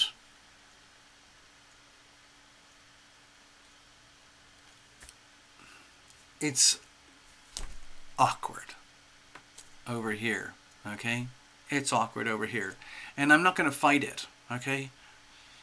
I've been getting lots of videos about how I can groom my channel to become like a hit success YouTube channel. And I'm sorry, pretty much everything that I'm watching and learning and reading just makes me gag. I'm sorry, YouTube, I can't help it. I'm probably not your ideal channel. Anyway, yeah, Google and YouTube are changing dramatically. I'm not going to go into a big rant about it because I'll just go berserk and you will start to see steam coming out of my ears and my eyeballs. I'm not going to do that. Anyway, Nikki, you remember that thing? I'll play your song in a moment. It was the random thing you just said. YouTube wants to become Netflix. That's what they're trying to do now. They already have like the YouTube thing where you can, you know, buy your advertising free subscription. But they're trying to sell YouTube as a TV network. Like Netflix, where they just have infinite supplies of endless amounts of content supplied by YouTube groomed creators. And they're getting deadly serious about it. So there's a lot of channels that are not going to be able to survive. I'm just letting you guys know. So anyway, Nikki, you're right. And they're asking, basically they're saying like, here, you can try it for a month for free. And then it starts off at $50 a month. $50 a month. Okay? So here's the difference, okay? They want a subscription like Netflix. Netflix, I think, is charging me like $12 or $13 a month. YouTube wants to charge, what is it, $59.99, okay? Anyway, it's all about the money and the power, people. It's all about the money. YouTube no longer cares about the content or the creators or the authenticity or the First Amendment. They are trying to do everything they can to put their creators into a funnel that works purely to attract advertising money, and then they put those channels on their network. They're going to turn it into the YouTube network. So be prepared, everybody. The chances are Terra Illumination is not going to survive and not going to make it. And I'm sad about that, but that's just how it is, you know. I don't know what's actually going to happen, but I just wanted to let you know, Nikki, you were absolutely dead right. And that was long ago. You sent that message to me long ago. Yes, YouTube, you can make I could have a career on YouTube. I could make a really good living on YouTube if I was in compliance with the YouTube profile and the YouTube way they like to do things. I am not in compliance, and the chances are I will never be in compliance, okay? This channel, Terra Illumination, actually does make money. I'm not going to say how much, but my feeling is the channel is worth at least 10 times the revenue that is collected here. But I keep going anyway, because I love doing it. Okay? I just love doing this. And I will hope to find a way to keep going anyway in some shape or form, despite whatever YouTube does as a platform.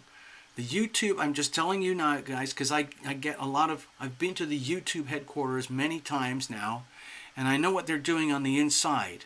And it's basically global domination.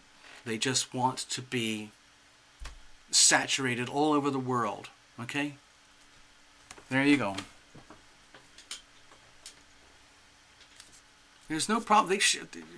I'm not going to go into a fight about it. YouTube is an incredible phenomenon, and it works really, really well for the channels that are in alignment with the YouTube parameters, okay? It's fantastic, okay? You can make good money. You can make a lot of money, okay? That's it. Thank you. Anyway, let's go back to the show. Sorry, I don't know, I got into a rant, but I just wanted to tell you, Nikki, you're right. Okay, here we are. Next up, I am guided. I am guided. It's all about you now. You are the star of the show. Okay? Now, this is about your love life, but I'm going to use exactly the same spread, okay?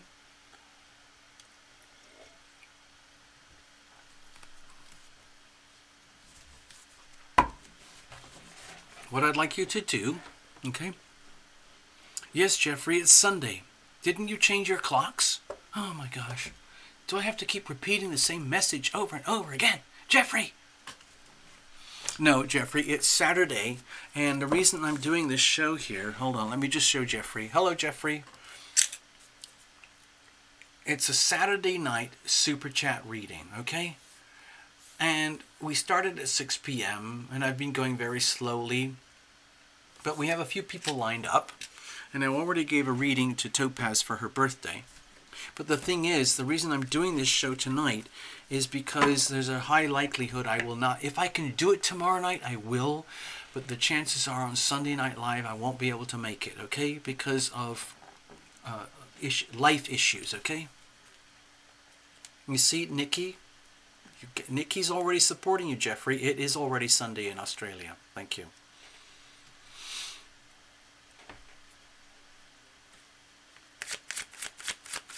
All right, I am guided. This is for you. Now, this is about your love life. Now, I'm not going to even try to imagine whether you're hooked up or single, or whether you're in a very difficult relationship or a very beautiful relationship, whatever it is, you're going to get your message anyway, okay? Sometimes people are badly damaged from previous relationships, and their heart chakra closes up for fear of future damage. It's totally understandable, okay? Sometimes people who are badly damaged, they get to the point where they realize, I can't go anymore unless I open up. And then they take these massive risks and they open up their heart energy to be able to receive and transmit love. Okay, it's very, very it's a very fragile world when it comes to love. Okay, so I am guided. What I'm sensing before we even go into the reading is that you might be very guarded in some ways, like your heart might be very guarded, and even though your mind and your consciousness might be operating in a certain way, the heart center of you is very, very guarded because of the desire to have something that is really genuine and the desire to not hurt or be hurt again. Okay? Typically, when someone exposes their heart to the risk of transmitting and receiving love, it makes a person super, ultra, hyper vulnerable. Okay, and it's almost like one of the tragedies of love in human form in a three-dimensional life is that you cannot experience love in this three-dimensional life as a human being in your physical body without exposing yourself to the risk of loving and being loved. There's risk, okay? Okay? All right, here we go. Let's have a look.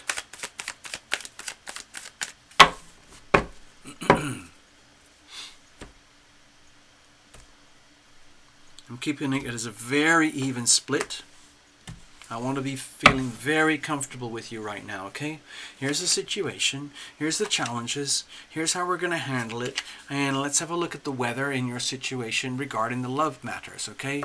I'm looking at love in as a very broad spectrum here.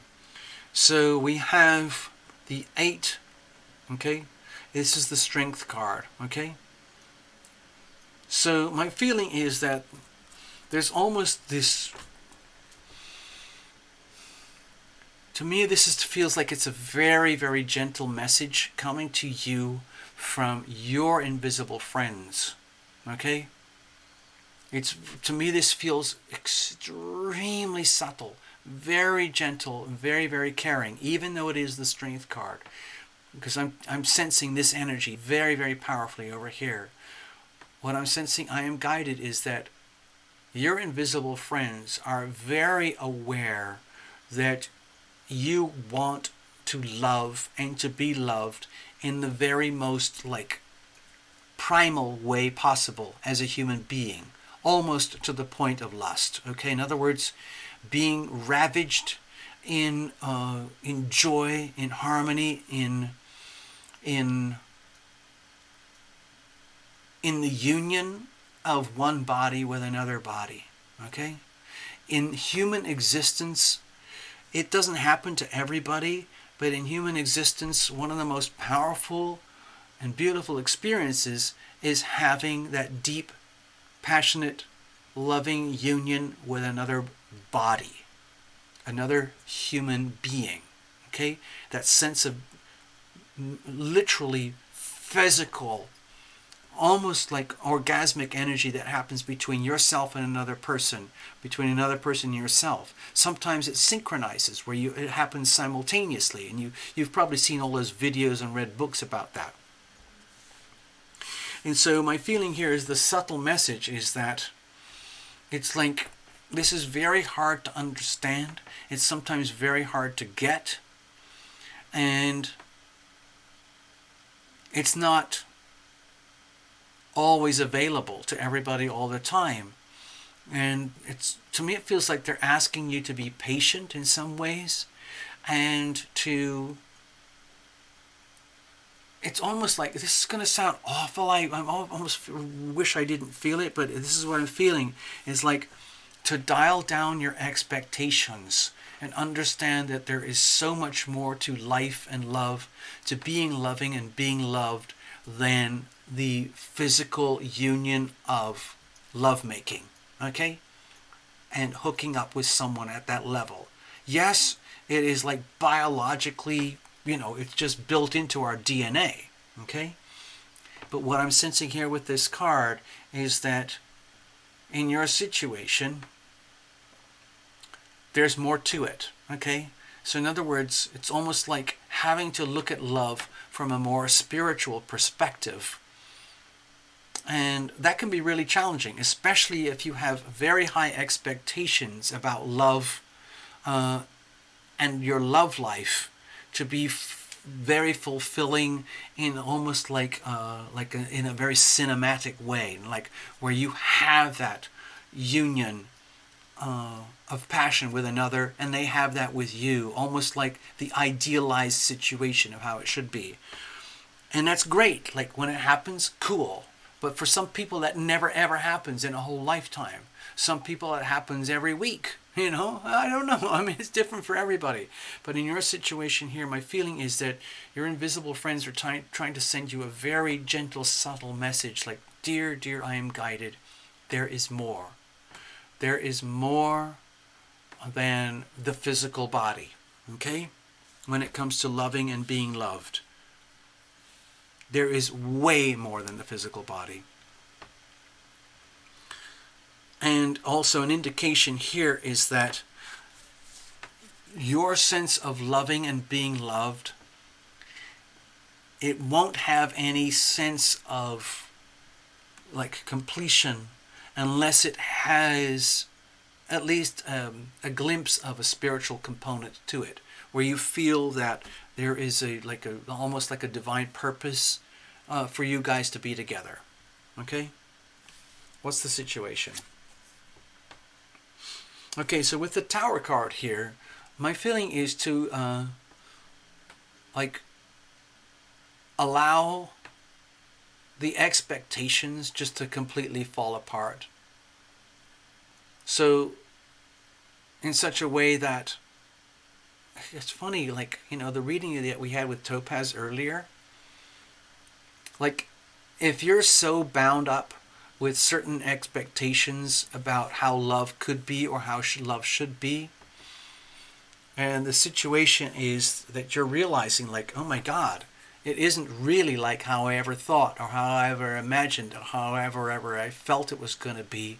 In fact, my whole sense, my whole awareness of what love is like crumbling around me.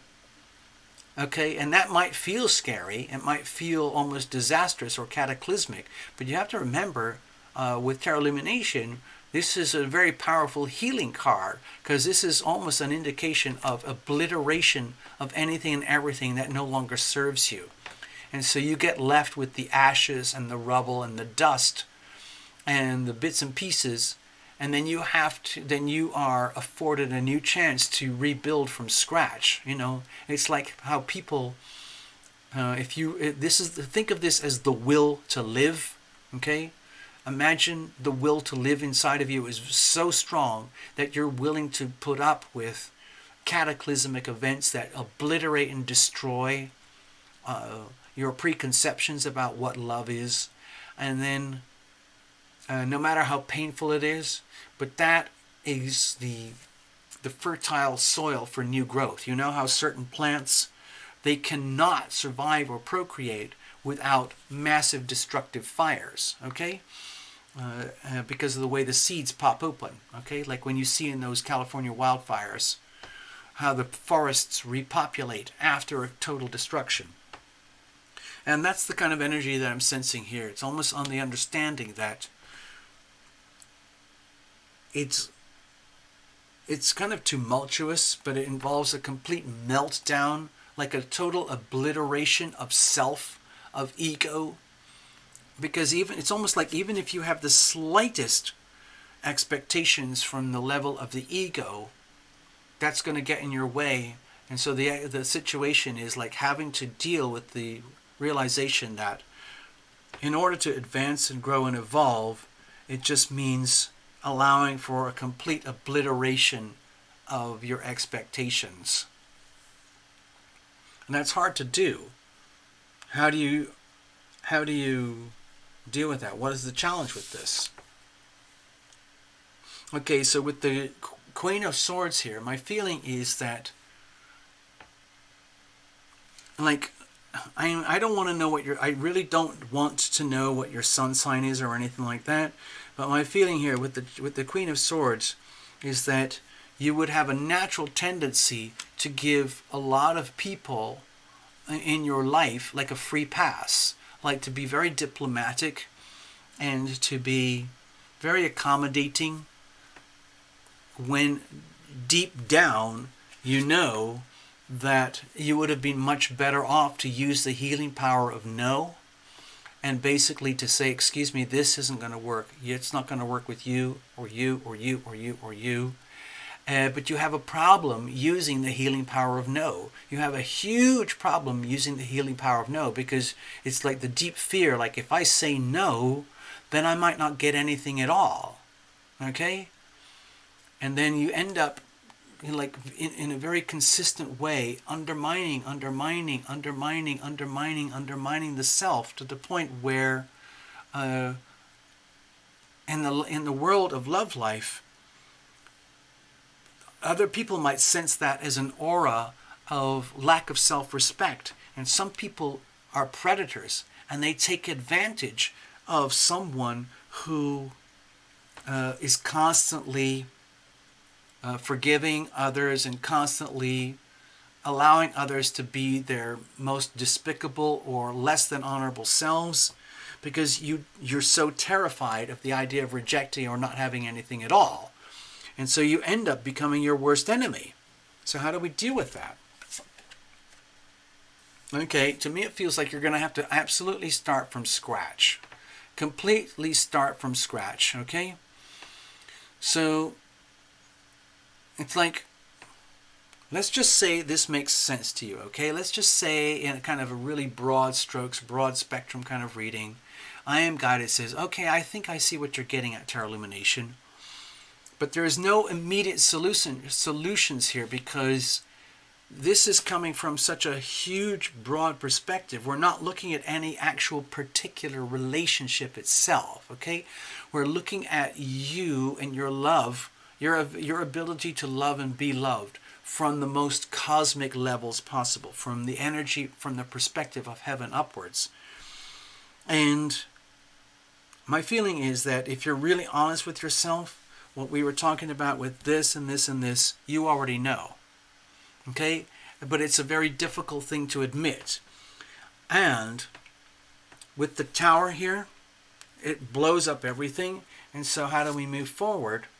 Basically, to me it feels like an admission, like, you know what? It's literally time to allow everything to fall to pieces. Allow your expectations, allow some of your habits of, let's say, being very, let's say, apologetic, or being undiscriminating, or being willing to let other people get away with stuff that's really not acceptable. That has to stop, and you know that. You know all of this, okay? I'm guided. You know that, you know that, you know that. So how do you go forward here? You're entering a completely new world, a new territory where you've never been before, ever, ever, ever. But that's the cool thing. Now, how to make that happen? The only way to do it is to take extremely bold risks going forward in life and love, in ways that we would have to do we'd have to do other readings to figure that out. But the way forward is to be willing to advance in directions where you've never ever been before, in terms of your preconceptions of loving and being loved, relationships or not having relationships, who is worthy of you, who is not worthy of you, and so on and so on. You could go on forever, but the point is to understand that you're gonna be facing into the unknown, and then you just do it. You take huge risks, and you do bold, brave moves in order to get to know thyself, in order to love thyself, because this is over. This is a very gentle, big, huge, hug-loving gift from your invisible friends. They want you to basically allow everything to fall apart. They would love for you to become much more discriminating and to become much more acutely aware of what does not work for you, and then be willing to use the healing power of you, no, no, no, no, no, and to be much more selective. And then that will create a new vibrational frequency for you, which is much more to do with a much more loving version of yourself, loving thyself better, where you can carry yourself with confidence in ways that you've never done before. And other people will sense that. Maybe there's someone else already, but it kind of doesn't matter. This is for the whole world. Other people will sense that once you allow yourself to mature and grow and evolve above these limiting factors, okay? You can do it. I don't know what the outcome's going to be, but it will allow you to move forward with grace and confidence and courage. Literally like the energy of like, you know what? Sorry, I need to check in with you. It's almost like what the cards are telling me is to tell you, dear, I am guided. You know, you wake up in the morning, you kind of go, I'm just going to check what the weather's like. Okay, and I'm just going to go outside and I'm going to live my life. And anything and everything that does not comport with this, I'm done with it. You. I'm done with that. Done with that. I'm fine being me, how I am. I'm just going to keep going in my own awesomeness, and I'm going to figure it out as I go along. But one thing that I do know is that this, and this is not going to work. Process of elimination. Get it? All right, thank you. So I hope that helps. I hope that helps you. I am guided.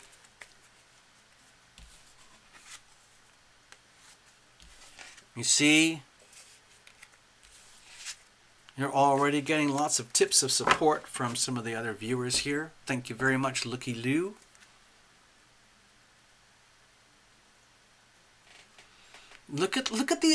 Honestly, look at the screen here.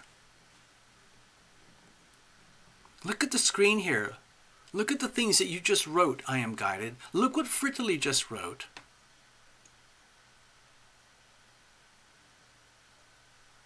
Look what Looky Lou just wrote. This is so cool. This is really, really cool. Thank you so much. Thank you so, so much. Wow. You know what? That was a real honor for me to give you that reading. I felt like that.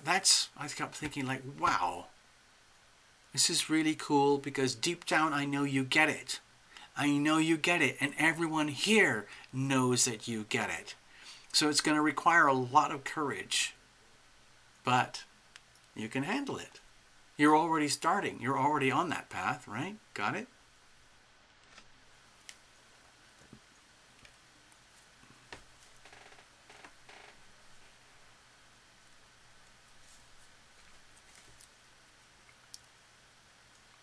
Thank you, I am guided.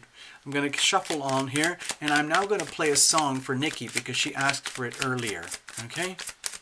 And I'm going to play Because I Care. Because I care. I'm going to play Because I Care, because I care. Get it? Ha ha ha ha ha. That was kind of a joke. I just want to clear the deck first, and then we'll move on. Actually, I can clear the deck while the song is playing.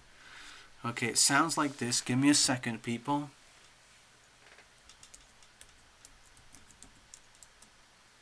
It sounds like this. Okay, here we go. Actually, I wrote this song for my mom. Here we go.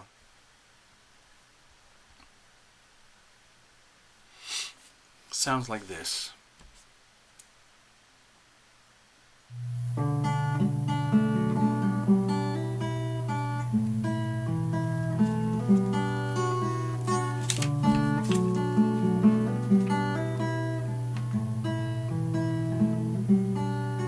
Let's dissolve our pain and get out of danger. Heal all the wounds and cure all the anger. I'll be the doctor, you be the patient. Here is your medicine, I'll help you take it. No, it doesn't kill you, it makes you stronger. It wipes out the fear and makes you live longer. It's not a lotion, it's no magic potion. It's just a dose of love in the moment.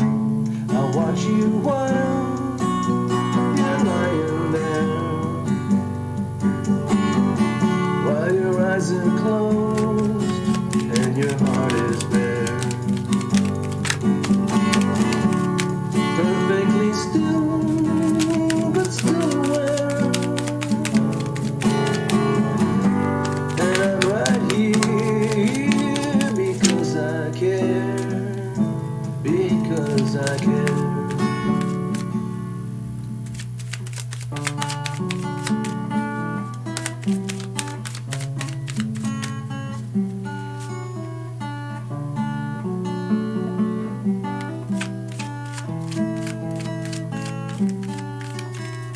Holding your hand, I know you can feel me. I'll talk in a whisper, I know you can hear me. When you awaken, when we are conscious, totally healed and cured, just watch this. No more weeping, no more sadness. Gone is the fighting, gone is the madness. We can choose to become alive or just disappear or become survivors. I'll watch you while you're lying there, while your eyes are closed and your heart is bare. Perfectly still, but still aware. And I'm right here because I care, because I care.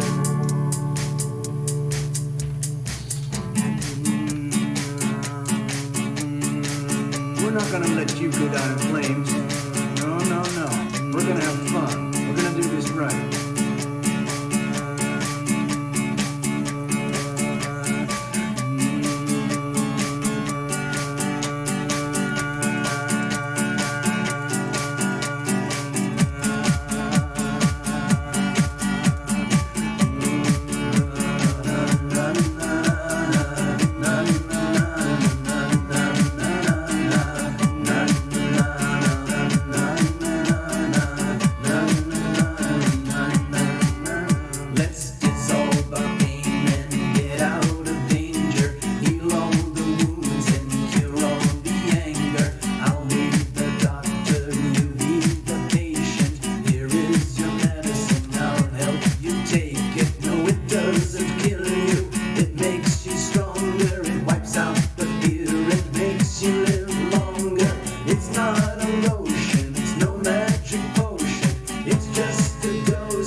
some survivors are watching while you're lying there. Na na na na, while your eyes are closed and your heart is bare.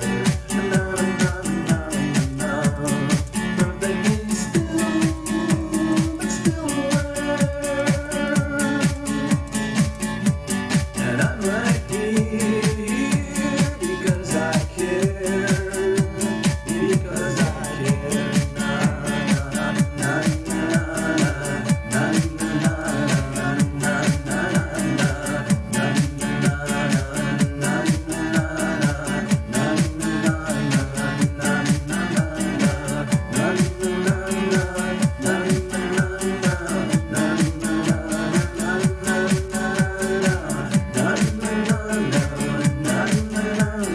It's just a dose of love in the moment.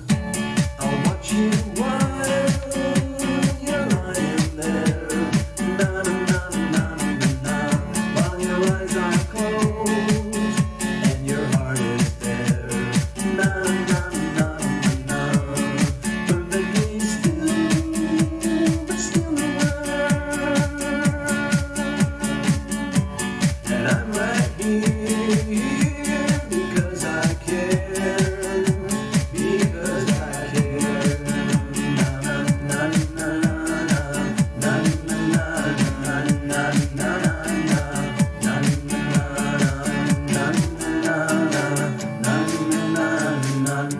na na na So there you go. We did it again, people.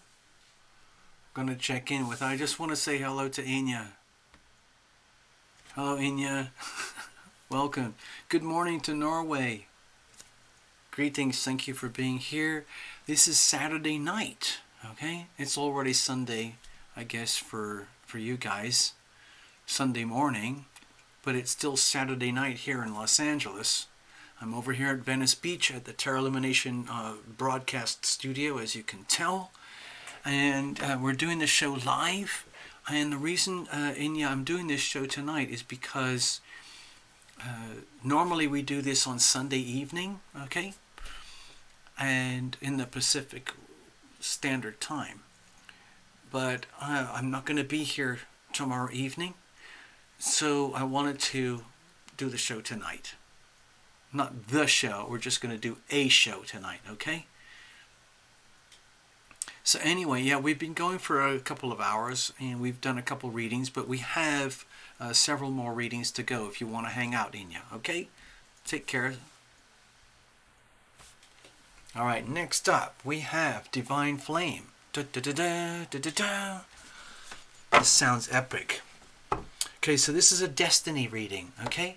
We're going to use exactly the same spread, but we're going to dedicate the spread towards like the destiny story, like life path, destiny, mission, meaning, purpose on this earth. Who am I? What am I doing here? Why am I here? What am I supposed to do while I'm here? That's sometimes a very awkward question for a lot of people. Many, many, many billions of people. You know, we have 7.5 billion people on the planet, and with no insult to humanity, but a vast amount of human behavior occurs through our limbic system, okay, which is basically, it's basically hormones, and biology, We are not much different from a tree, a plant, a gerbil, a hyena, a squirrel. We are programmed to procreate and evolve and adapt and blossom and become our most amazing selves. And biologically, we're programmed to do that through human reproduction and taking advantage of the process of mutation that happens every now and again, so that every now and again beings become better and better and better and better at becoming human beings. And the only way you can do that is through cross-pollination, okay? So that's the natural biological drive. It's almost impossible to stop the biological drive to reproduce in order to evolve and grow and adapt and be successful. But the thing is that human beings are so successful. We are so good. Human beings are so good at reproducing and evolving and adapting and growing that we've actually become, in some ways, our own worst enemy. All you have to do is look at the Weather Channel and you'll understand what I'm talking about, okay? Anyway, how did I get onto that rant? I don't know. I'm sorry. But actually, it was triggered by Divine Flame. Because what I'm sensing is that, like Divine Flame, you have something inside of you which is like what you would call, like you wouldn't have asked for a destiny type reading, a life purpose reading, unless that was something that's important to you. Okay? So pretend like I'm not your best friend, but just pretend we're hanging out in a coffee shop when we just met. And we're like, wow, this is intriguing. Hello, Divine Flame. Like, blah, blah, blah. I'll tell you about me. You tell me about you. And that's one of the beauty of being complete strangers. You can just say whatever you want. Okay? Because I don't have anything to gain or benefit. And you don't have anything to gain or benefit. I'm not trying to extract anything from you. You're not trying to extract anything from me. We have an equal, fair exchange. You put money in the pot. I'll just give you like my opinions, my reading, okay? But the beautiful thing is that you're aware that there's a reason for being here. There's a reason for you to be here, and you would like to know what that is. Like sometimes, it's sometimes almost like better that we don't know. Sorry, Divine Flame. It's like it's better to just like literally trust and go. You just trust and you go. You wake up like a new person every morning, every day, like, wow, who's that? Who? Oh, there's me. Okay, so you have history, okay? You've lived your life already. You already have a life history. But that's history. What about now? What now? What now? What now? What now? What now? Okay? Watch all those videos about the laws of attraction. What now? All the power lies in the now. What kind of decisions are you going to make now? Because that is what impacts your so-called destiny. And the more you focus and live in the now, and you make your decisions in now, ultimately to love thyself, the closer and closer you get to the destiny energy, which is about like the reason why you're here. Everyone's story is different. One of my personal reasons for learning to be here is to learn how to say no, and to learn how to prioritize love above the self. Because I can be I don't want to talk about myself in this situation, but I have my own mission. And it's nothing to do with like having the best car or having the coolest house or the most money. It's about living my journey for me.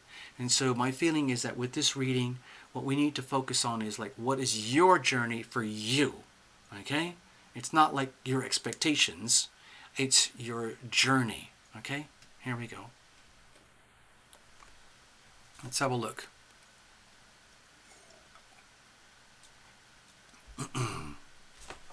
Okay, same deck, same spread, different theme. Got it? All right, Divine Flame, this is it. Yeah, it's all about energy. On this channel, I often use the word energy management because I have to deal with that a lot personally. There's so much energy that circulates around our physical bodies. It's invisible, a lot of it. So what do you do with that? You are a transceiver. You are a receiver. You're constantly transmitting and receiving energy, just like a smartphone in voice mode. And if you don't take control of that, if you are not the boss of that, then it owns you. It bosses you, okay? And that's the last thing that you need if you really truly want to live your most authentic life. Okay? Sometimes to live your most authentic life means having to be absolutely ruthlessly authentic to you, which often means having to be ruthless and very diplomatic in using the healing power of no. In other words, discrimination, using a lot of, well, this doesn't work, and that doesn't work. And so what remains is what works. It's like archaeology. You're digging through archaeological layers and layers of time, going back hundreds of lifetimes, okay? And then you discover more. You discover by process of elimination, okay? Here we go. Here's the situation. Here's the challenges. Here's how we're going to handle it. Let's have a look at the weather.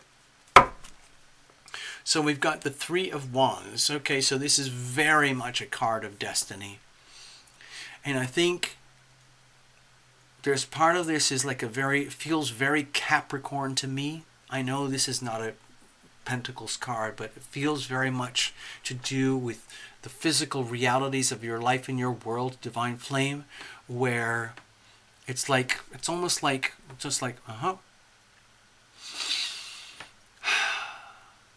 I needed to hear this. The Three of Wands here is trying to send you a message that you're surrounded by the absolute raw purity of nature and the way that life works out according to your decisions, plus your decisions in association with like the energies that you can take advantage of. And all of that squishes and condenses down into what you could call your destiny. And so you have to realize, like, your mission, your purpose, your life path, your destiny is very much to do with the seeds that you are planting now, today, right now, in this moment in time. Because those lead to consequences. On planet Earth, we live under the constraints of what we call time, the Saturn energy. Okay? We're very acutely aware of the days, the weeks, the months. We're acutely aware of the seconds, the minutes, and the hours. All of that. And in all of that time, every moment, hold on. Every moment of your conscious waking life is valuable to you in some way, shape, or form or another. Okay? If you're like a super Zen person, some people would say it doesn't matter. Just do whatever the bleep you want to do, and it doesn't matter. You can just be an axe murderer. You can be a druggie. You could be an alcoholic. You could be a thief. You could be a movie star. It doesn't matter. Whatever it is you do, it doesn't matter. You're just going to turn into a pile of dust in the end anyway. Okay, that's one perspective. But from your perspective, my feeling is, okay, for you, Divine Flame, you're very concerned about the connection between the decisions that you make or that you have made in your past and how they are playing out in your life today and what you would call your destiny. So I feel that with the Three of Wands here, this is a message from around you. You're surrounded by the energy of karma, the energy of destiny, the energy of understanding that you are the outcome of your decisions, okay? And some decisions are made consciously, some decisions are made unconsciously. The unconscious ones are done through your hormones and your limbic system because you are a physical animal, okay, and you're a human being. But other decisions are made very, very consciously through, meditation and thinking and, what do they call them, like vision boards and things like that, so that you can get really on your path. What's the situation? Let's have a look here. To me, okay, Divine Flame, with the King of Cups here, my feeling is that there's a part of you who would like to become a master. Some kind of, let's say, certified, recognized, authenticated master of being able to handle the healing arts, the emotional arts, whatever that might be. if you have any kind of career ambitions in being, let's say, an authority figure in a certain field that deals with the emotional components of human life, somebody might want to be a psychotherapist or a professional healer or someone who's just very, very good at their craft and their skill, which would most likely be to do with the matters of the heart, okay? Rather than making money, rather than being a star or anything like that. This is just the question of integrity and being a certified professional in some way, like a healer. Okay. Oh, I just saw it on this frame, on the chat. It's like a healer. Okay. So let's have a look. What are the challenges here? Okay, my feeling is that number one, you're scared of a lot of the things that you don't know because there's so much that you think that you have to know. Okay? And this is a card of sacred mystery. It's also a card of knowing what you need to know when you need to know it, not before, not after.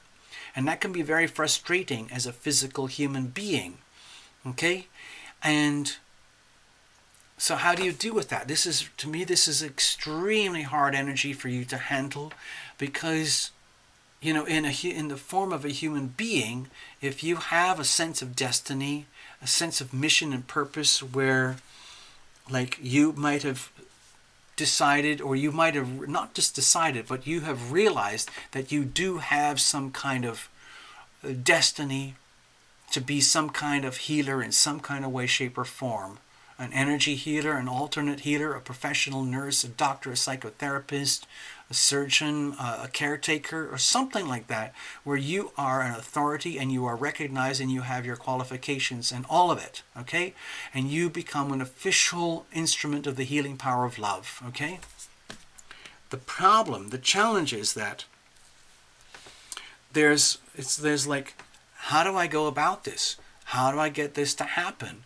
And of course, it feels like, my feeling is that it would be so sweet if you could sign on to a course or a program or, just pay like $3,000 and all of a sudden, like a year later, you're certified. Well, that would be so cool.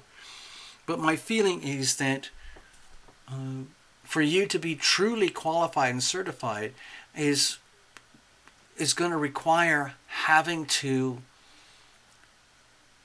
sort of like learn as you go, where what you need to know will come to you when you need to know it, not before and not after. And that could be extremely frustrating if you happen to be one of those people who's, you're capable in a three-dimensional level on Earth. Okay, in other words, you've got your acts together. You know how things work on planet Earth. You understand the constraints of time, money, passion, desire, and resources. And you know that you have to make commitments. You know you have to invest in your future. You know you have to make deliberate decisions for the right outcome to happen. And so let's just say you've kind of already got that in motion.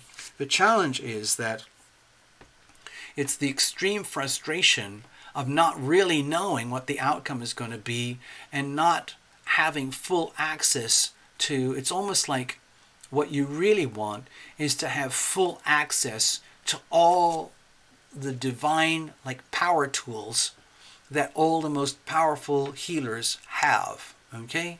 But you don't have them yet, and that's what you want. You know that's what you need, and you just can't get that. You just can't get that by buying it. And so that would be extremely frustrating for you. So how do you deal with that? Okay, so with look at this. Look at these are all major arcana here, okay? Look at this, Divine Flame. Oh, it's not arcana. Okay, anyway, we've got the King of Cups. Sorry. Anyway, forget what I was just saying. With the Hanged Man here, my feeling is that the only way to handle this issue of destiny, life purpose, and mission is to understand that you do have a pretty good idea already in some way, shape, or form And this looks really good. It looks really, really wholesome. It looks like a really good match for you. It looks like it's really suitable. And in some ways, you are probably already pre-qualified. The problem is that there's more to do, and you know it, but you don't know what the steps are or the paths are to get there, to get to that place so that you can feel as though your destiny is manifest. Have you ever heard that expression, manifest destiny? What I'm saying here is destiny that manifests. And so to get this to work, so you can actually tune into your destiny, into your life mission, and into your purpose and your reason for being here, is accepting and understanding like this really bizarre dichotomy that you really don't know until you know. And the only thing that you can do is to keep making decisions to stay on path with your sense of destiny, because this looks really good, really strong, and really, really solid. Even though there looks like a deep frustration of not knowing the outcomes or how this is going to work or where it's going to lead to, or am I going to get a big enough paycheck, or am I in the right town with the right people, the right places with the right qualifications. The only way to move forward is understand that you really don't know, and the only way to know is to go back to where you are at the very beginning. Just focus on the now. Even though being in the now, you know how I talk about this sometimes on Sunday Night Live, being in the now, which is where all your power is, it can sometimes be very uncomfortable, very disorienting, because it's so tempting and natural to rest on the past and project into the future, anything to avoid the now.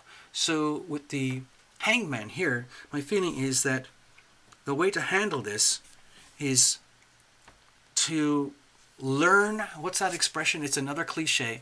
Learn how to be extremely comfortable with being very uncomfortable about what you don't know about your destiny, and then trusting completely in the process of making decisions, okay?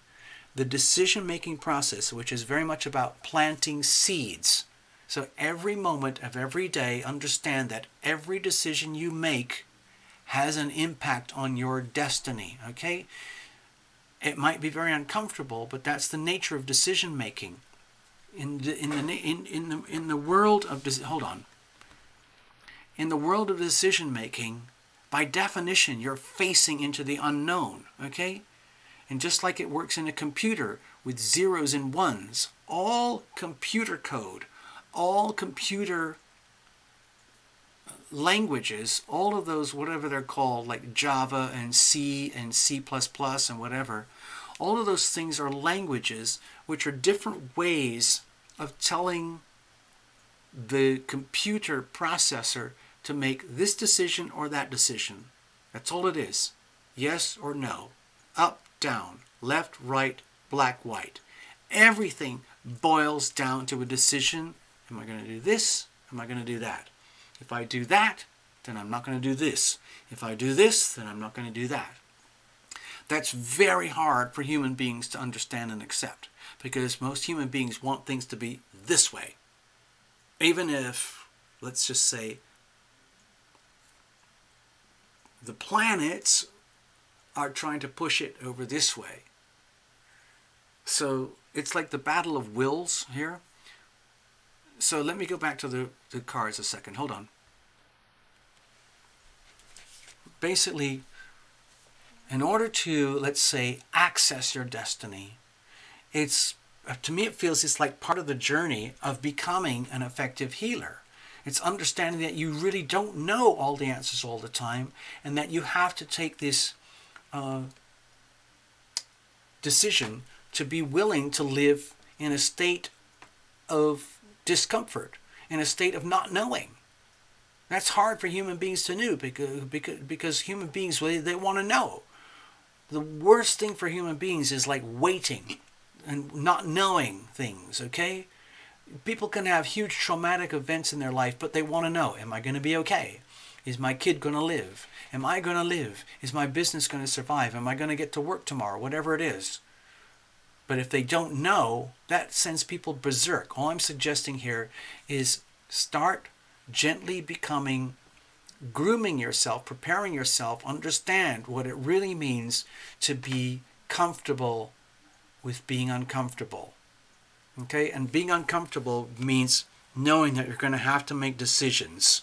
Okay? Learning how to be comfortable with being uncomfortable. It's very hard to do. Okay? But you can train yourself. Okay? You have to do it in little stages. Okay, Divine Flame? I hope that helped you.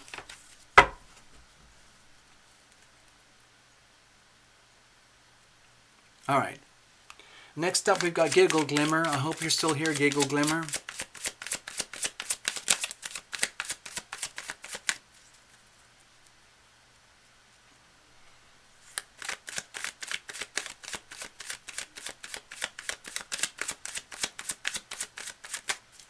I see your note there, Divine Flame. The healer path is not as predictable as my corp job.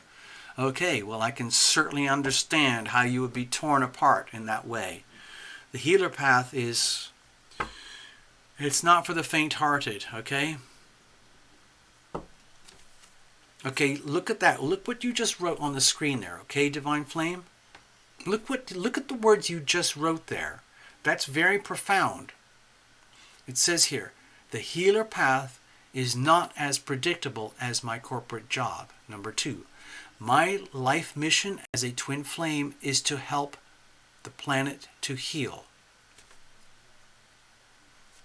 Read your own words, okay?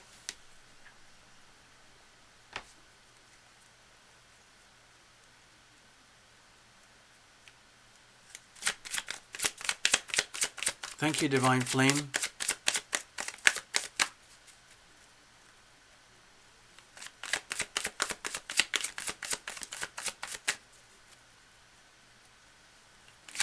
Thank you, Fritterly. There are multiple modalities of healing. I think Divine Flame needs to understand that. Dear Divine Flame, please understand. Your reading is over, but Fritterly has a very good point. There are multiple modalities of healing. Healing isn't just necessarily, being a primary care doctor. It isn't necessarily, being a surgeon. Healing has many different modalities. So think about that. Next up, we have Giggle Glimmer. Right now, Giggle Glimmer, I have to tell you, I need a break, and it's because I need a bathroom break. Okay, I'm just going to tell you. So I'm going to put this over here. I'm going to leave you with a tune, guys, and I'm going to have to take a little break. So I'm going to play the song Waiting while you guys are waiting. Ha ha ha ha ha. That's supposed to be funny. Okay? It sounds like this. Oh no. Holy shit, what have I done? No, excuse me. Hold on. I pressed one of the wrong buttons. Thank you, Mercury Retrograde. I'm going to play a song called Waiting. And this is the file. Here we go. It sounds like this. Thank you very much.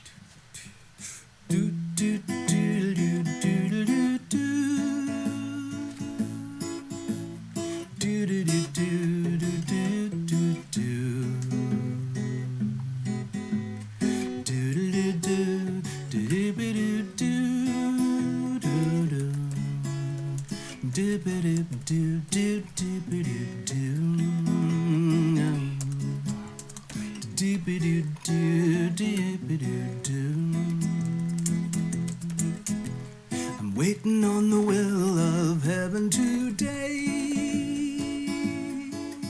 I gotta tune in to what the angels say. I listen for the good news coming my way.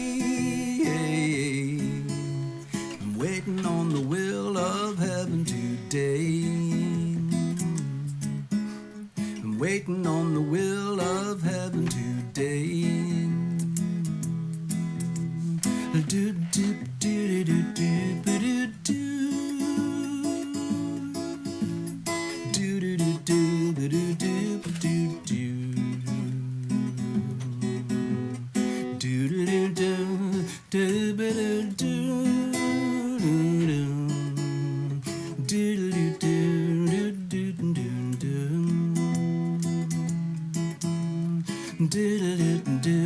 do do do walking in circles,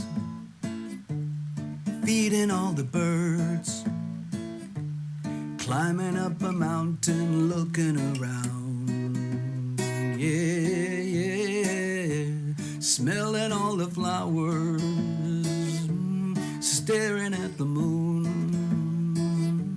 I listen to the waves come crashing down, down, whoa, whoa. I'm waiting on the will of heaven today. I gotta tune in to what the angels say. I listen for the good news coming my way. I'm waiting on the will of heaven today. I'm waiting on the will of heaven today. Smelling all the flowers, staring at the moon. Listen to the waves come crashing down, down. Walking in circles, feeding all the birds, climbing up a mountain, looking around, yeah, yeah, yeah. I'm waiting on the will of heaven today. I gotta tune in to what the angels say. I'm waiting on the good news coming my way. I'm waiting on the will of heaven today. I'm waiting on the will of heaven today. Do do do do do do do do do do do do do do do do do do ba do ba do do do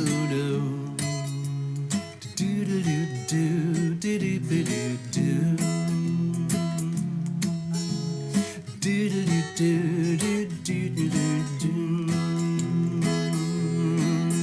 I'm waiting on the will of heaven today. I gotta tune in to what the angels say. I listen for the good news coming my way.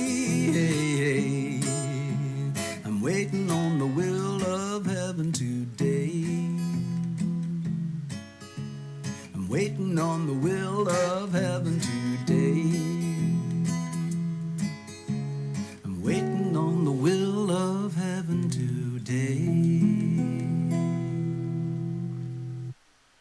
Okay, people, I just got back, so let me get settled here.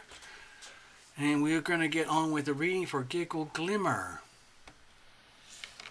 Here we go. All right, Nikki's next, because Nikki's paid for it's like a miniature group reading. Thank you very much. First of all, I need a top up. After all, it is Saturday night, people.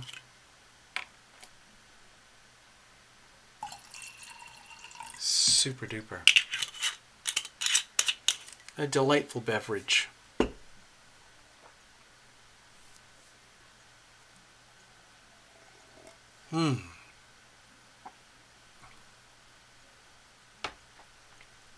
All right, Giggles. Hey, Giggle Glimmer, if you're still here, if you want to type in a note, maybe like a little one-word note, Giggle Glimmer, okay? You put good money in the pot, so I'd love to give you the best reading possible. If you want to, I will go completely blind. You know I love doing that.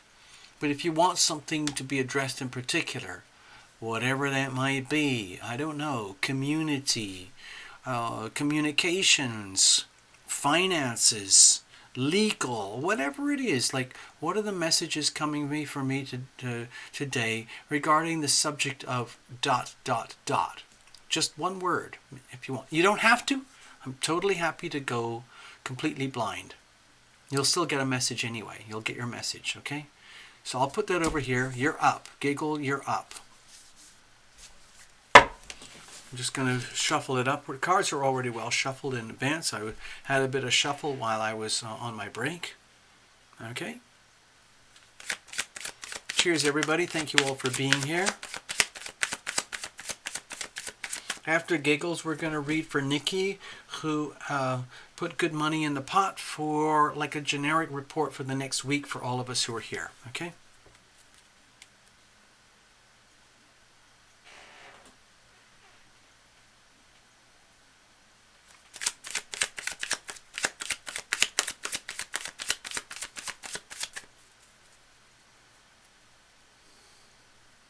All right. Got it. Thank you, Giggle. I see that. No problem. Okay, so we're going to go above and beyond here, Giggle Glimmer. I'd ask you to kind of put your hands across your chest like this. This is what I would like to do. You know, and just reach out to your invisible friends. You know, dear invisible friends, please help me. I just want to receive them. The message that I need to receive right now. Tarot Illumination is going to help. Okay? That's all we're going to do. Okay? We're going to... It might be something very delicate, very subtle, something very blunt, very awkward, whatever it is. We're just going to do it. And just trust the process. We have to trust the process. Okay? Thank you, Giggle.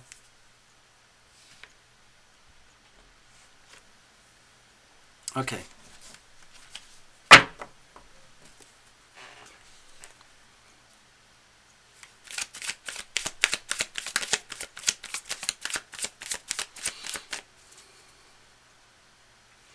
It's odd, Giggle. What I'm feeling right now is kind of like super sensitive. I'm not sure what it's about, but it's like I feel like I have to be very, I'm guided to be very diplomatic and considerate, whatever the subject might be. And maybe we're going to be dealing with something very delicate and awkward. I don't know. And we'll see what happens, okay? Here we go. Here we go. Here's the situation. Let's just cut it up first. I'm just going to do a nice, classic, even cut here. Here's the situation. Here's the challenges. Here's how we're going to handle it. And let's have a look at the weather. Okay, so with the Four of Wands, my feeling is like, okay, I knew it. I kind of felt it. I don't know how to put this in a way that is comfortable or easy to hear. But Giggle Glimmer, my feeling is that there's a part, like you're being reminded, like from around you, that this just feels very like, how can I put this? With the Four of Wands, it's like, dear Giggle Glimmer, just pretend we are your invisible friends. We are literally spirits, souls, entities, beings, people who love you. Okay? And we would love to share with you. Literally like having a little, party every day. Almost like, you know how people arrange to have, coffee once a week or dinner once a month or something? To me, it feels like your invisible friends are saying, we would love to just hang out with you every day and make it our business so that you're with us and we're with you. Okay? We would love to do that. And Gosh, I don't know. I don't know also how to say this, Little Glimmer.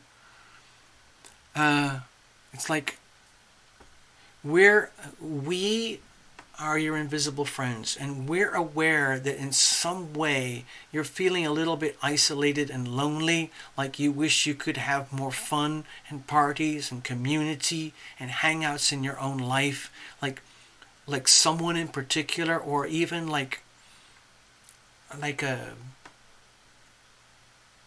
club or a group or some kind of place where you could hang out in person, where they know you and you know them, and they love you with all your flaws, and they love you in all your glory, and everything's cool. In other words, to me, this is very much the feeling of like one of those Mediterranean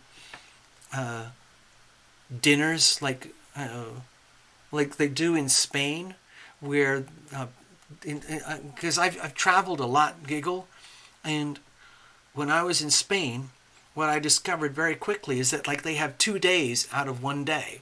They get up, especially if you're in the south or in the summer season, they will get up very, very early, and they will live their day and get their whole day's business done, and have a big lunch. And then by 3 o'clock, everybody's wiped out, and they have a siesta because it's just too hot to do anything. And then in the evening, like 7 o'clock or something, everybody gets up again. And then they have a sort of a second day, like a nightlife. And it's different. It's much more social and gregarious, where people celebrate the day that they just had. It's a very special way of living. And I think that's what's happening here. It's like your invisible friends are hinting to you that we would love for you to just take care of your day-to-day business, do what you got to do, take a nap, and then come and hang out with us.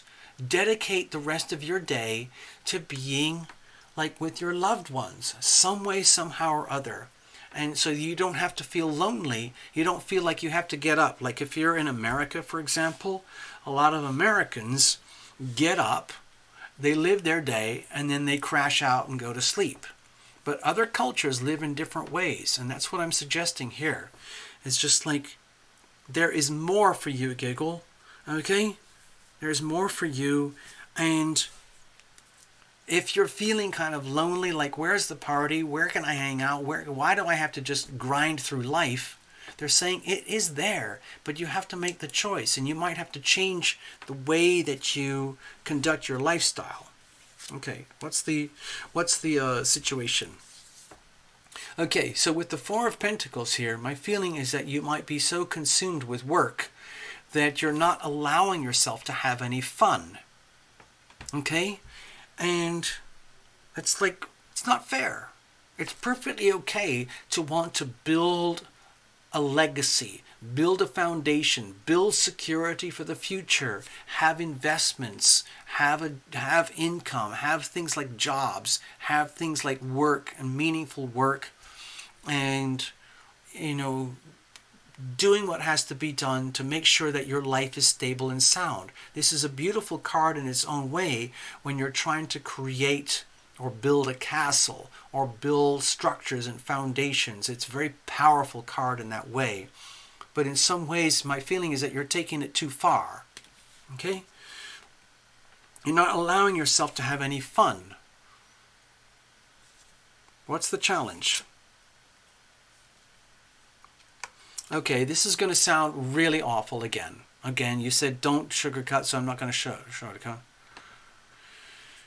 Okay, my feeling is that you're holding yourself hostage to there's some kind of super hyper idealized scenario for love to work out in your life, where it has to be absolutely like a fairy tale. It has to be like a beautiful movie, like a Cinderella or something like that. And if it isn't anything like that, then you're damned. You're not going to let yourself be happy. In other words, it's almost like, if I can't have true love, pure love at the very highest levels, then I'm not going to have anything at all. I'm just going to focus on work, money, doing stuff, living through life, getting done what has to be done, and that's all that life is. And I'll never ever have true love. I'll just admit it. It's just never going to happen, so why even bother? And so you end up becoming your worst enemy. You like condemn yourself, okay, to loneliness. And it's not necessary. My feeling here is that love, again, like we talked about in the previous reading, love has many different modalities, okay? There's different ways that really true and pure and genuine love can be experienced in your life, but you're not allowing it to happen because you're concerned about, things like, obvious stuff like money, security, and stability, okay? Let's have a look. So how are we going to deal with this? Oh gosh, we got the Fool card again over here. So my feeling is that, Giggle, right now, the really awkward part is just listening to this reading, understanding what this reading means to you, and like how it might have come to you from out of the blue, from in a very unexpected way with a very unexpected theme, and then like, well, what am I supposed to do now? What am I supposed to do now? Well, what now? What now? In other words, Tarot Illumination. Okay, sure. Tarot Illumination, tell me exactly how am I supposed to create a life of stability, security, and a legacy, and a foundation for the future? And how am I supposed to do that if I don't do that? If I don't do that, nothing else is possible. I will never have true love. I will never have a chance to party with my people and my people to love me and love within. I have to do this first. What I'm suggesting here, what I'm feeling here is that that's not quite true. What really counts is the way to handle the situation is that you've kind of locked yourself in to like very rigid patterns of expectations that are not serving you. It's great to work really hard and be dedicated and solid and responsible. It's really awesome to set extremely high standards in love and relationship. And even if it means you've actually gone to the point where it's too far, you've taken it so far that you're not actually having a chance to enjoy life itself. So what I'm suggesting is like, you know what? It's time to blow up this whole thing and just give yourself a chance to have some fun. Do something outrageously bold, outrageously risky, which is completely contradictory to all your maybe natural abilities to want things to be solid and stable and secure.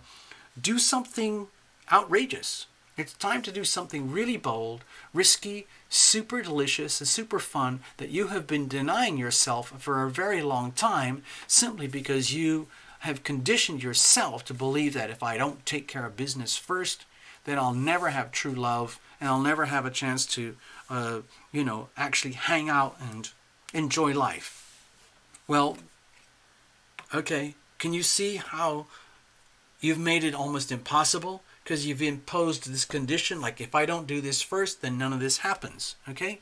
So all I'm suggesting here is just like, effing do it anyway, okay? You're still probably just going to go back to your natural default settings of trying to be stable and create security and everything.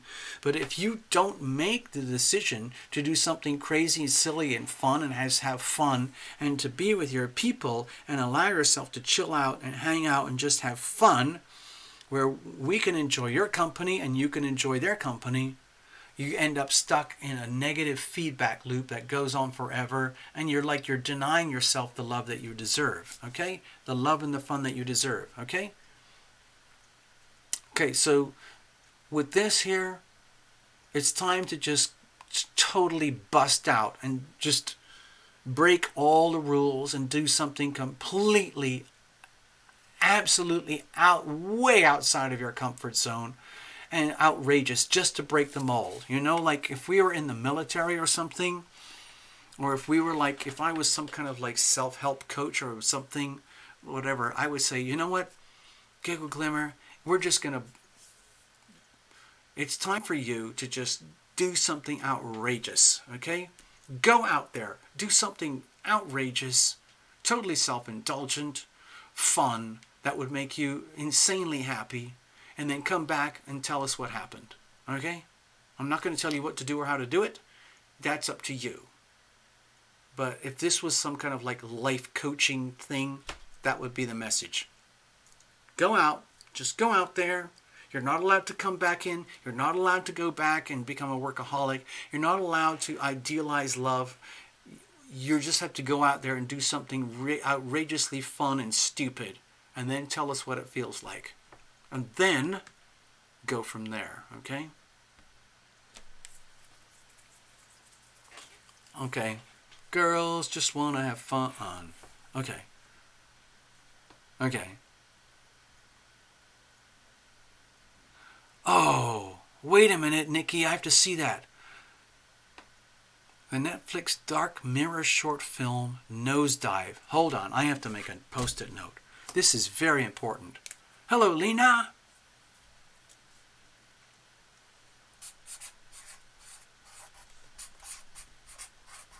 This is my own personal post-it note to Terra Lumination. Watch Nosedive. Thank you very much, Nikki. Wow.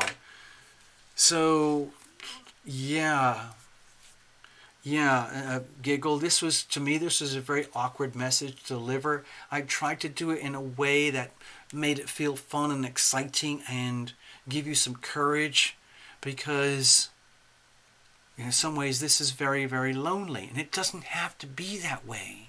Okay? It's like you've dug yourself into a hole, but you didn't even know it. And all we're suggesting here is like, it's time to bust out. Just freaking bust out. It doesn't have to be that way. Okay. Whew. Thank you, Giggle. Thank you, Giggle. Thank you so much.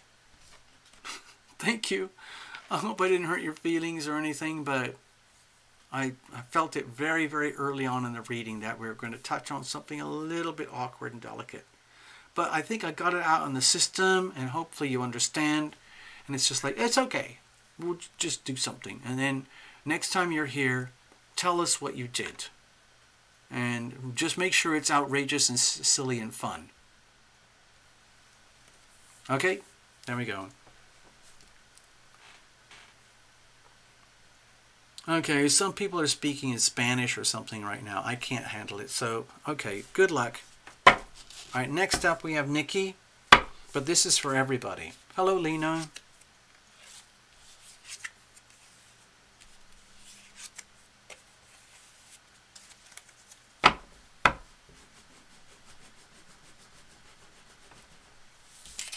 Thank you, Giggle. Next up, we have a reading sponsored by Nikki, and this is kind of like a little miniature group reading, okay? Thank you, Giggle. You just typed your own, like, bumper sticker to yourself. That's what you did. Fantastic. Okay, I gotta shuffle it up, people. I'm just staring at the chat right now to see what's going on. Okay.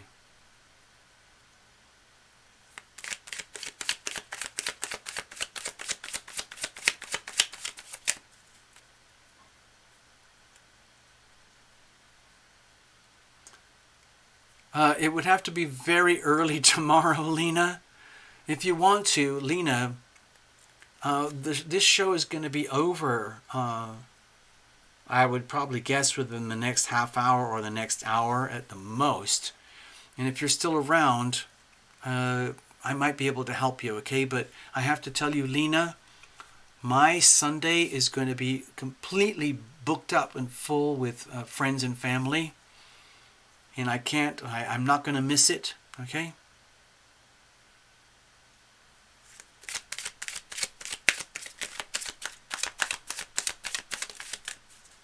Thank you, Nikki. This is group advice for the week ahead. It's a message for all of us, okay? Lena, I'm right here. You know that. No problem. We'll figure it out somehow. But if it's on a clock, if it's something that has to happen very soon, Sunday, no. My Sunday which I think is your Sunday, I think your Sunday is my Sunday too, I won't be able to help you. Okay?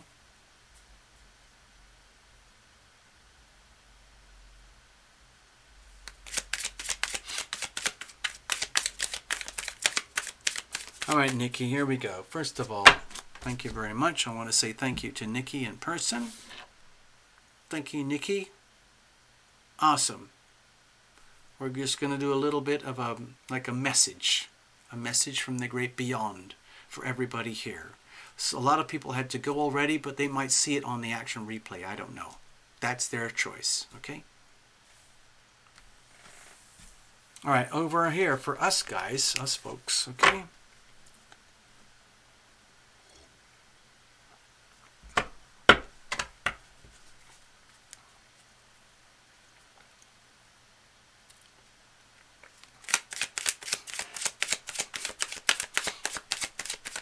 Giggle Glimmer has a baby shower on Sunday. Okay, well, I have a tip for that one. For Giggle Glimmer, I know you're supposed to like bring all sorts of presents and, you know, everything wrapped up in stuff. Why not just get one of those gift cards, you know, just like a little tiny envelope. You go to your grocery store, like, here's a $10 gift card or something. Whatever it is, I don't know. And then you can, or like, here is $100 worth of diapers. But you don't buy the diapers. You just give them the gift card and say, hello, this is a gift card for, you know, $20 worth of diapers. There you go. Something like that. It lets you off the hook. And you don't have to spend huge amounts of energy thinking what they want. Just give them the money. Just give them the money. Anybody who's becoming a mom or a parent, just give them money. All right? Because the mother, unless she's like a super mom who's married, I don't know if they got tons of money, fine. But most moms, if you're not like rich and famous, most moms discover very quickly that they need humongous amounts of money very fast. Tell me why I don't have Sunday. Da da da da ba ba ba. Tell me why I don't have Sunday. Yay, yay, yay, yay, yay.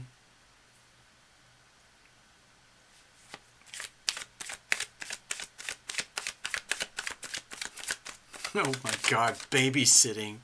Oh my God, diaper watch.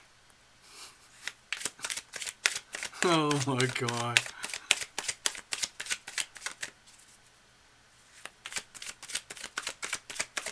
All right, Nikki, thank you very much. Let's do this, people. Yeah, exactly, Nikki.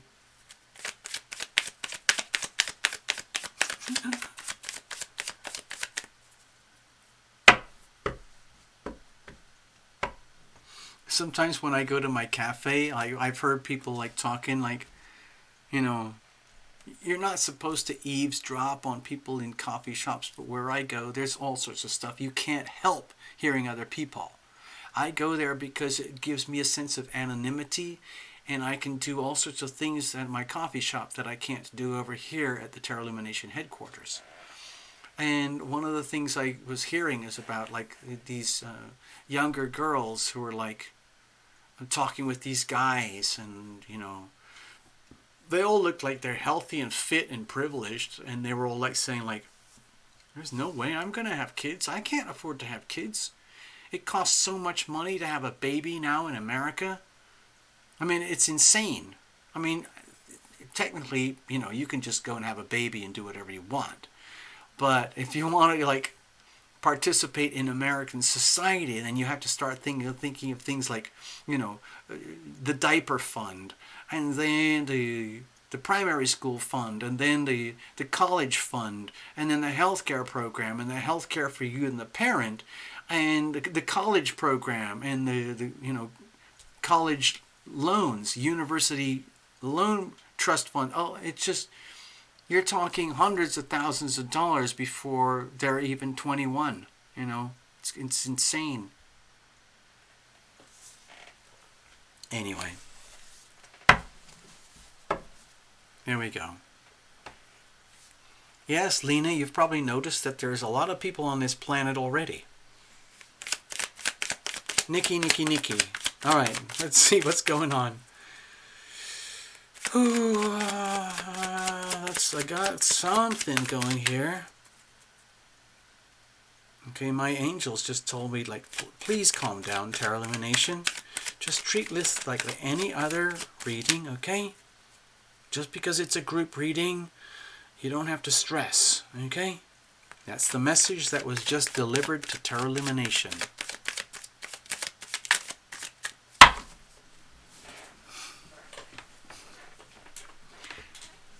Here we go. And this is like an advice. Nikki wrote specifically, what kind of advice do we have for everybody here for the next week? Okay, here we go. Let's have a look. Here's the situation. Here's the challenges. Here's the way to handle it. And let's have a look at the weather. So from the perspective of advice, okay, it's obviously a time to seize the moment with the Ace of Wands here. This is a card of sacred opportunity. And so my feeling here is like in a very, very subtle, but also very, it's almost like, okay, how am I going to do this? It's almost like it's so simple, okay? Let's just say we're arriving towards this full moon. The Scorpio sun opposed by the Taurus moon. So wherever that lies in your chart, however it works out, please don't ask me for the specific details, because that's a whole other reading. All I'm suggesting is that I feel that this little reading that we're doing right now is very much to do with preparing for the full moon, which is in just a few days, okay? And it's all about effing go for it, okay? Okay, my feeling here is like, please be aware, we are in a moment of sacred opportunity. Sacred geometry is lining up just perfectly for the whole planet, which means for everybody in one way, shape, or form or another. And it is up to you. It is up to you. It's up to you, Looky Lou, Lena, Nikki, everybody is here. It is your job. It is our job to take full advantage of what's happening right now. In other words, yeah, things might be very scary. Things might be disorienting. We might be feeling like we're being pushed into destiny or pulled into destiny. It kind of doesn't matter. The only way to, the thing to know is that this is going to happen anyway, and just take it. Grab it with everything that you have and do not apologize, okay? That's what's happening around us. Think of this as really powerful sacred geometry. Actually, I think I need to make a note here. Just give me a second, and I want to report to you guys. Okay, hold on. Okay, now I'm going to go back over here. Now, what I want to show you is something. I have not done an astrodoodle tonight, but I'm going to do something very fundamental. This is for everybody here tonight. So I'm going to do it this way because it fits on the screen better.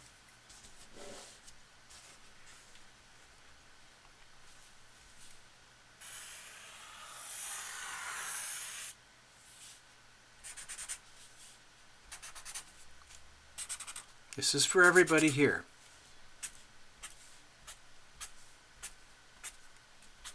I'm going to do this little astrodoodle from the perspective of the collective, okay? So I'm going to put Aries on the horizon, like this. Actually, you know what? I'm only going to make that a brief. I'm just going to put the signs in so you don't attach any particular expectations, okay? I'm just going to put Taurus. I'm going to do it by the squiggles. Gemini, Cancer, Leo, Virgo,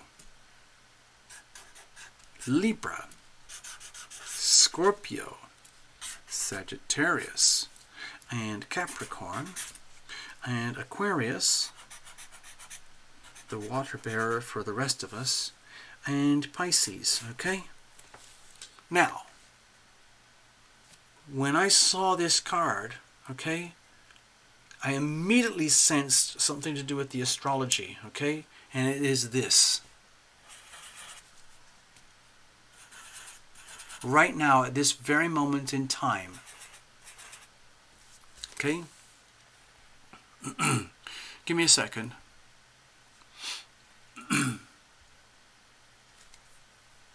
Actually, I'm going to have to get my little... You know what's going to happen. You already know what's going to happen. Okay, people?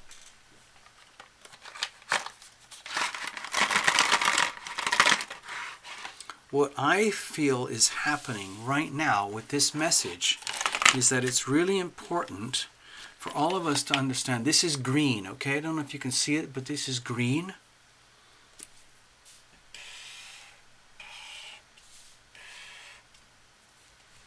I don't know if you can see that. This is like supremely good, nutritious energy, okay? The Pisces, Scorpio, Capricorn thing over here.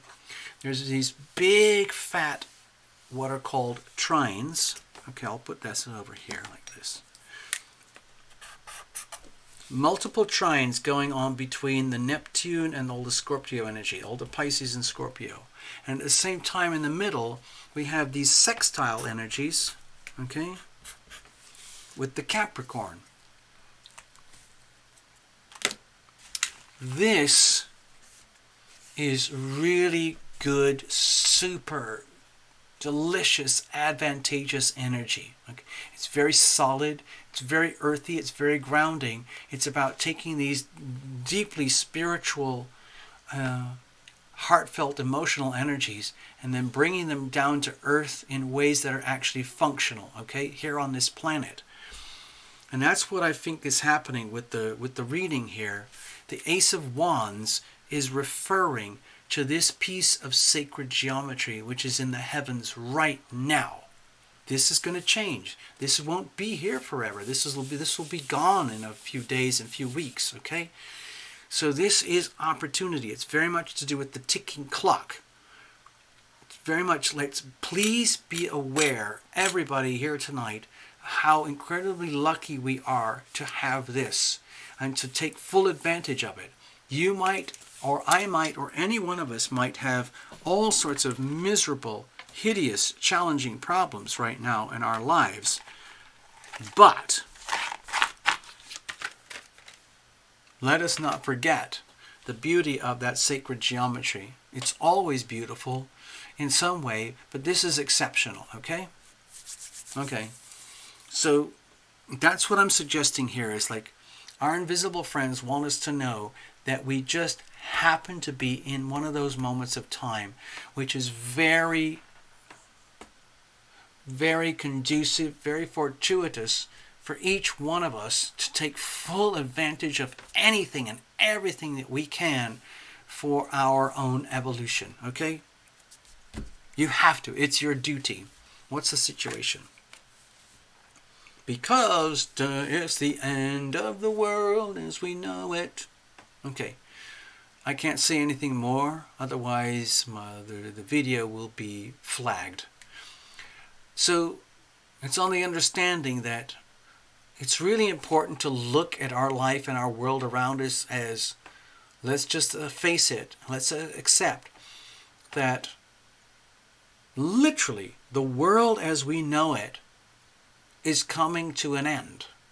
And the world as we are going to come to know it is coming into being. Okay? I could probably do a whole seminar on this thing. I could probably do a whole show and I would charge people $20 to view the show or anything to talk about this stuff. But that's what I think is happening here. I think this is very much to do with January 2020, the really, really humongous, huge thing that's happening here with all the Capricorn energy. This is happening on a global scale. It's happening on the individual scale.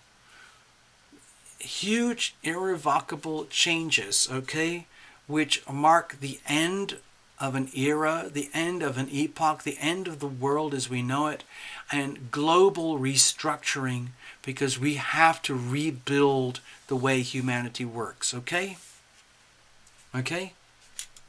That's what this is about, okay? And this is just for us here tonight, but in a way this message extends to the whole world. I know it's just 4 little cards, but it's almost like a message for the world. Okay, so what are the problems here? Okay, my feeling is one of the big problems is that we're scared of losing it all. It's like we're scared that the whole world is going to come to an end. Like this is the Empress card. This is an energy of deep, earthy, physical lusciousness, wonder, beauty. All the beauty of Earth, all the beauty of the planet is at high risk now. It's almost like this reading is like, literally it's for the whole world. It's like, dear world, dear planet, dear humanity, please be aware that, I mean, I don't want to sound like I'm some kind of like doomsday preacher, but please be aware that everything that we have known in terms of humanity for the last 200,000 years is over. And the reason is because it took 200,000 years for humanity to reach 1 billion people in population, despite world wars, despite pandemics. Okay? And then it took only 200 years. Literally, I mean, it's mind-boggling. It took only 200 years for humanity to go from 1 billion to 7.5 billion. And what's happening is that it's putting astronomical pressure on planet Earth in the way that we knew it. The way that we knew planet Earth was this place of vast open wilderness and abundance and infinite supply of resources. That's gone. It's gone. It's gone. It's gone, people. It's going. And it's very frightening because you can see it on the Weather Channel. You can see it on global statistics, you know, to do with things like having fresh water. There's 2 billion people on this planet who do not have fresh water. They have disgusting water. There's 2 billion people, they don't have any sewage systems. They don't have any public sanitation systems, okay? It's just tragic, and there is a lot of degradation in the human environment to do with the land, the resources, the water, the oceans, climate change. This is, to me, very tragic, okay? And this is, okay, so Nikki, you just bought a mini reading, but it's for the whole freaking planet. This is really scary, okay? And we have to do something about it. So how are we going to handle it? Holy bleep. This is a monster reading, people. So with the Judgment card here, it's like I was feeling multiple sensations instantly.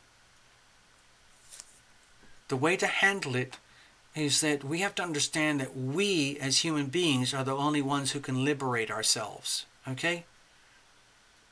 I'm not saying we can do it, but we have humanity has put itself in this situation, and the only way out is to do things that go completely against the human impulse to procreate and expand.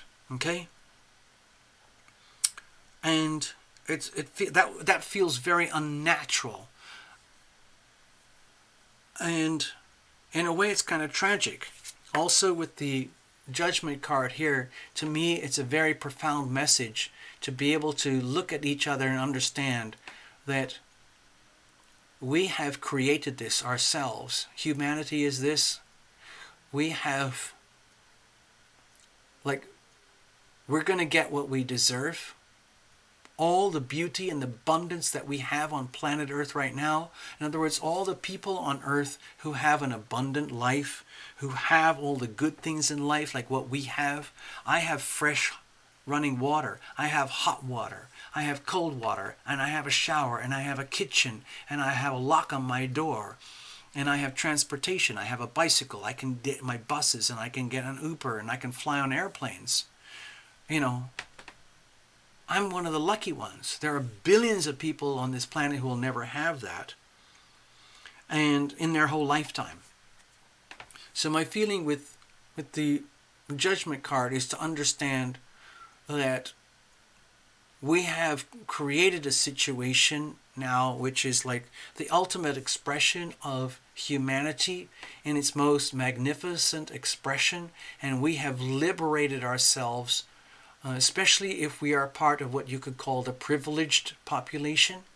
We have liberated ourselves from huge amounts of pain and suffering that existed only 200 years ago, like infinite amounts of disease, like diphtheria, polio, typhoid, flu pandemics, unending things that would just naturally obliterate humanity. But we have solved that. We have the internet, we have cars, aerospace, we have mind-boggling stuff that we never had before. And we've created that. But the only way we can liberate ourselves from the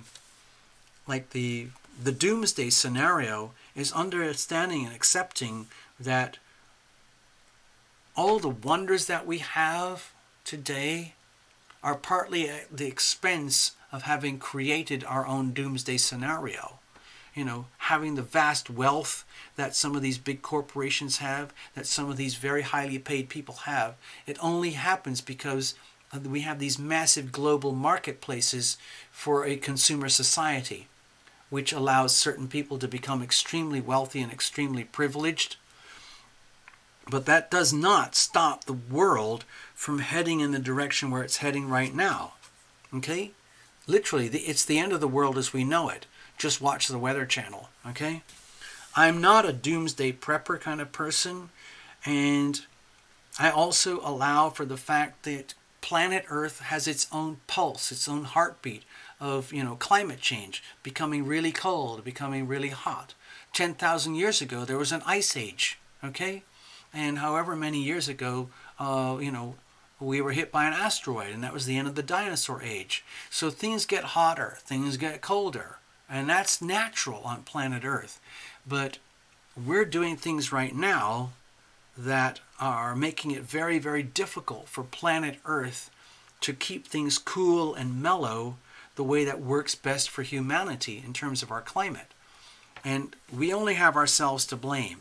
We are the only ones who can release ourselves from the whatever factors that constitute the end of the world as we know it. We are the only ones who can alleviate that pressure. There are plenty of other factors that we can't control, but the ones that we can control, my feeling is that this is an amazing opportunity for us to find a way to deal with it. I'm not saying it's easy. What I'm personally feeling, I feel it deep in my guts. I feel it deep, deep, deep in my body, like a deep sense of trauma, fear, is that planet Earth is changing, and it's very measurable. Okay? We could not have had this reading 70 years ago or 100 years ago or 200 years ago because we did not have the things that we have today.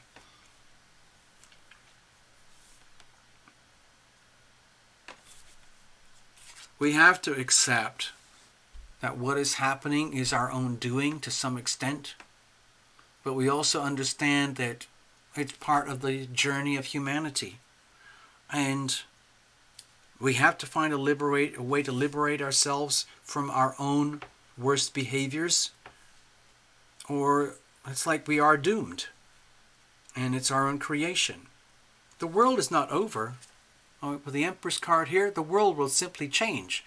The planet Earth doesn't give a crap about humanity or what we do or how we screw things up. In other words, if we decide to burn so much fossil fuel that we're just going to melt, then the Earth will change. The Earth will become warmer. The Earth doesn't care. It's still a beautiful place, but it might not be so fun and so pretty for people who live in hot climates, and so on and so on. We could go on forever and ever.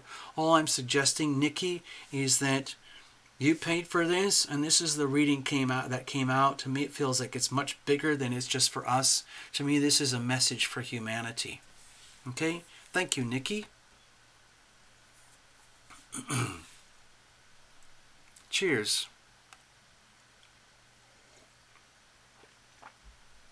And that's the end of the readings, people. I'm not going to ask for any more. I'd love to have huge amounts of super chat, but, I have to kind of match it up with, fair exchange of readings. And I think we've done it. Thank you, Nikki.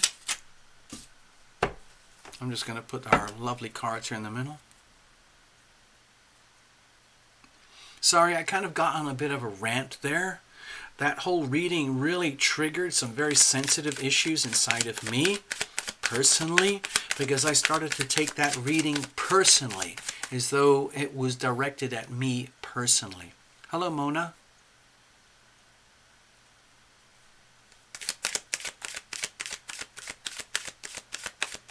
Oh, I see your note there, Lena. Planet Earth is feeling blue, and there's nothing I can do. Doon, doon, doon, doon, doon, doon.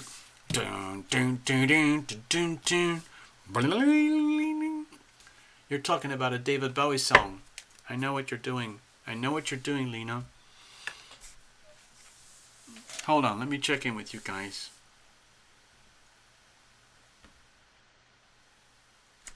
Hi, Nikki.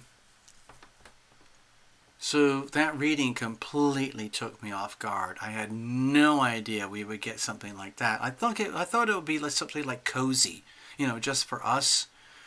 But that reading just completely took over the whole show. It was just like, it's almost like, I'm not one of those protesters. I don't go out there protesting about climate change and animal rights and women's rights or anything. I'm just trying to mind my own business. But that message, Nikki, it was extremely loud. It was very, very loud. And it's above and beyond this show, above this channel, above the members who are here today, and the viewers and the subscribers who are here today. To me, that felt like a message for the planet. Like, what do we need to know for the next week? This is what we need to know for the next century. Okay? There we go. Primary's back. What did you have to drink? Was it some kind of IPA beer? Did you have like an amber ale? Did you have some kind of shishi custom, artisanal beer? Or did you just have something like, Miller off the tap or Coors off the tap or whatever? Oh, I'd love to have a beer right now. Wow. Actually, there's an idea. Actually, I'm not going to do it, but because I like to have my wine and my little sips of whiskey because it's nice and mellow. When I drink beer, I pee too much. It's just too much. Like, you chug, chug, chug, chug, chug. It feels fantastic, and then you have to pee, pee, pee, pee, pee. Another day, another time. Okay. Let me see. What else is going on here? So, Lena, we'll check in later on. Thank you very much, Lena. Got that. Got it. Oh, primary. Barley wine grown and brewed on the prairie. My God, I haven't had barley wine in probably like decades. I love barley wine. Barley wine. Please, primary, can you explain barley wine to people? All I know is that barley wine is kind of like a really... What the hell is it? It isn't really wine. Is it? It's like, to me, it's like a very specialized distilled beer. When I used to get it, it would only come in very small bottles, and it was fermented, and you would almost like sip it, almost like you would sip wine. Okay? Seriously, did you get it in a bottle? Was it on a tap? What was that? And then a little cognac and frozen pizza? What?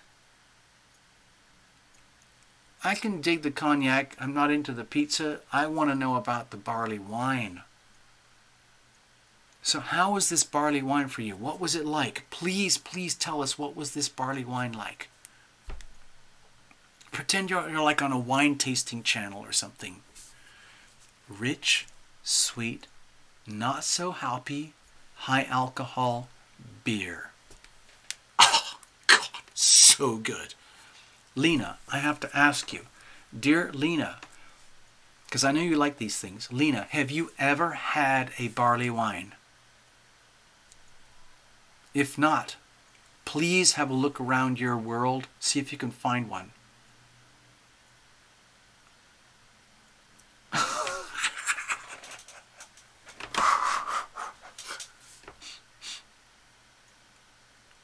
Okay, well, you don't need much. You only need a little tiny bit. Just moderation. Barley wine is fantastic. It's strong, but it's beautiful. It's fragrant. It's very rich, sweet, not so hoppy, but high alcohol. Yeah, okay. Yes. Okay, excellent. Wow. Yum, yum, yum, yum, yum, yum, yum. Wow. There we go. Look at that. So you're like a barley wine connoisseur now. You have to write those things like tangy start, full bodied with a caramel finish, fragrance, aromatic tones of richness, poppies. Yes, poppies. I'm sensing poppies. Yes, I get it. Primary, you're only supposed to have a small glass, okay? You're not supposed to chug it. With barley wine, you sip it. You just sip it, okay? Wow. What a great way to wrap up the show, people.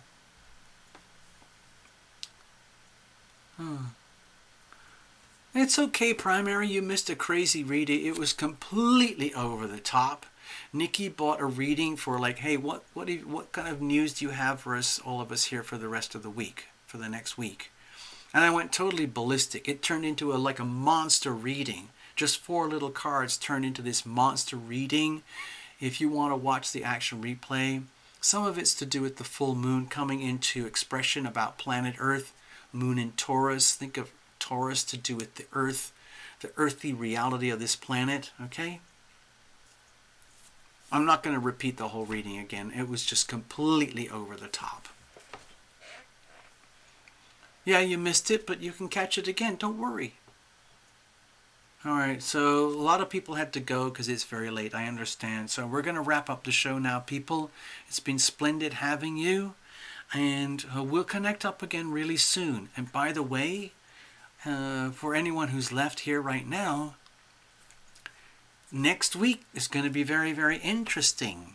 You're going to see a few videos and live streams from a new location, a mystery location, okay? And we'll see if you guys can figure it out when we do it. I'm not going to give away too many clues or too many hints, okay? Okay? Yes, Lena, I am looking forward to the day where we can hang out and eat and drink and be merry and do music and hang out and maybe do a couple of readings. Seriously, Lena, I'm not kidding. Cheers.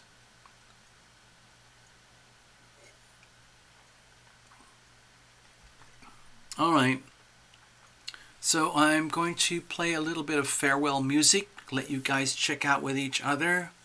And I'm going to wrap it up here. It's very late on the East Coast, and it's pretty late here, okay, in the United States. I'm on the Pacific time. Everybody on the East Coast, it's well after midnight, okay?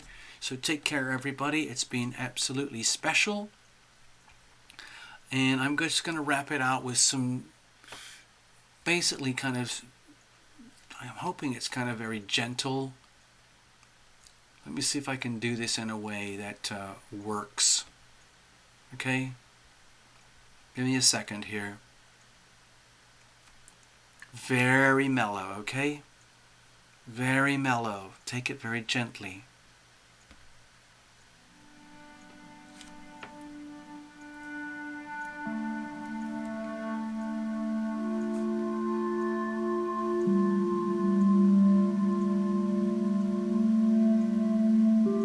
Actually, you know what? I'm not digging this at all. I want to have like more fun, happy bye-byes. Sorry about that. I don't normally do that kind of stuff, but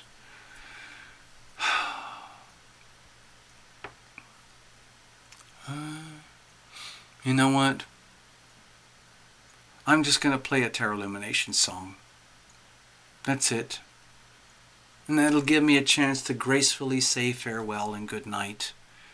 And you guys can chat until we're all gone and everybody feels sleepy, okay? But this is not a sleepy song. It's called Love is the Word, okay? Love is the word.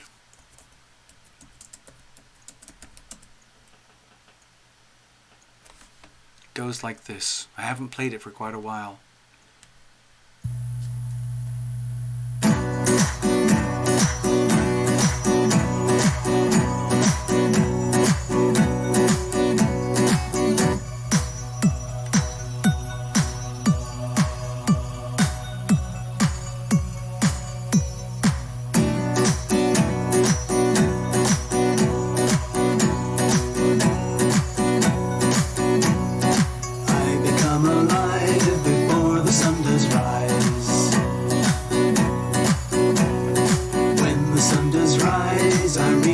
For the skies,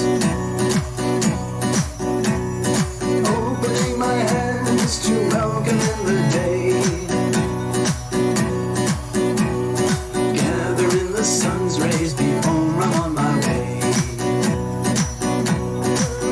and the healing vibrations rattle through my soul, shaking out the poisons, making me whole, casting out diseases by chanting the the sounds of the universe by all will be heard. Resonate inside us, Nam is the word.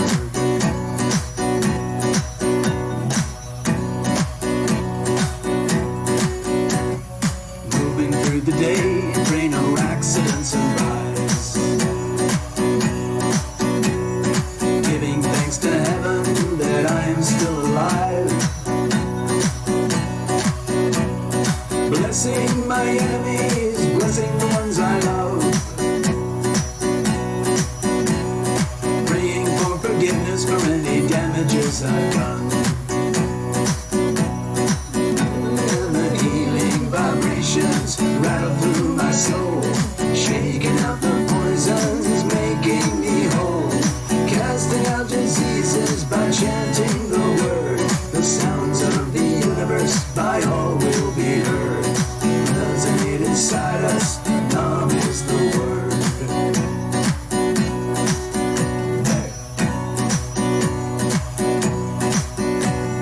Now the day is done and moon is on the rise. My trials and tribulations all bottled up inside. I summon in the Nam as I reach up for the skies. I command all fear and shadows be gone before my eyes. And the healing vibrations rattle through my soul, shaking out the poisons, making me whole, casting out diseases by chanting the word. The sounds of the universe by all will be heard. Resonate inside us, Nam is the word.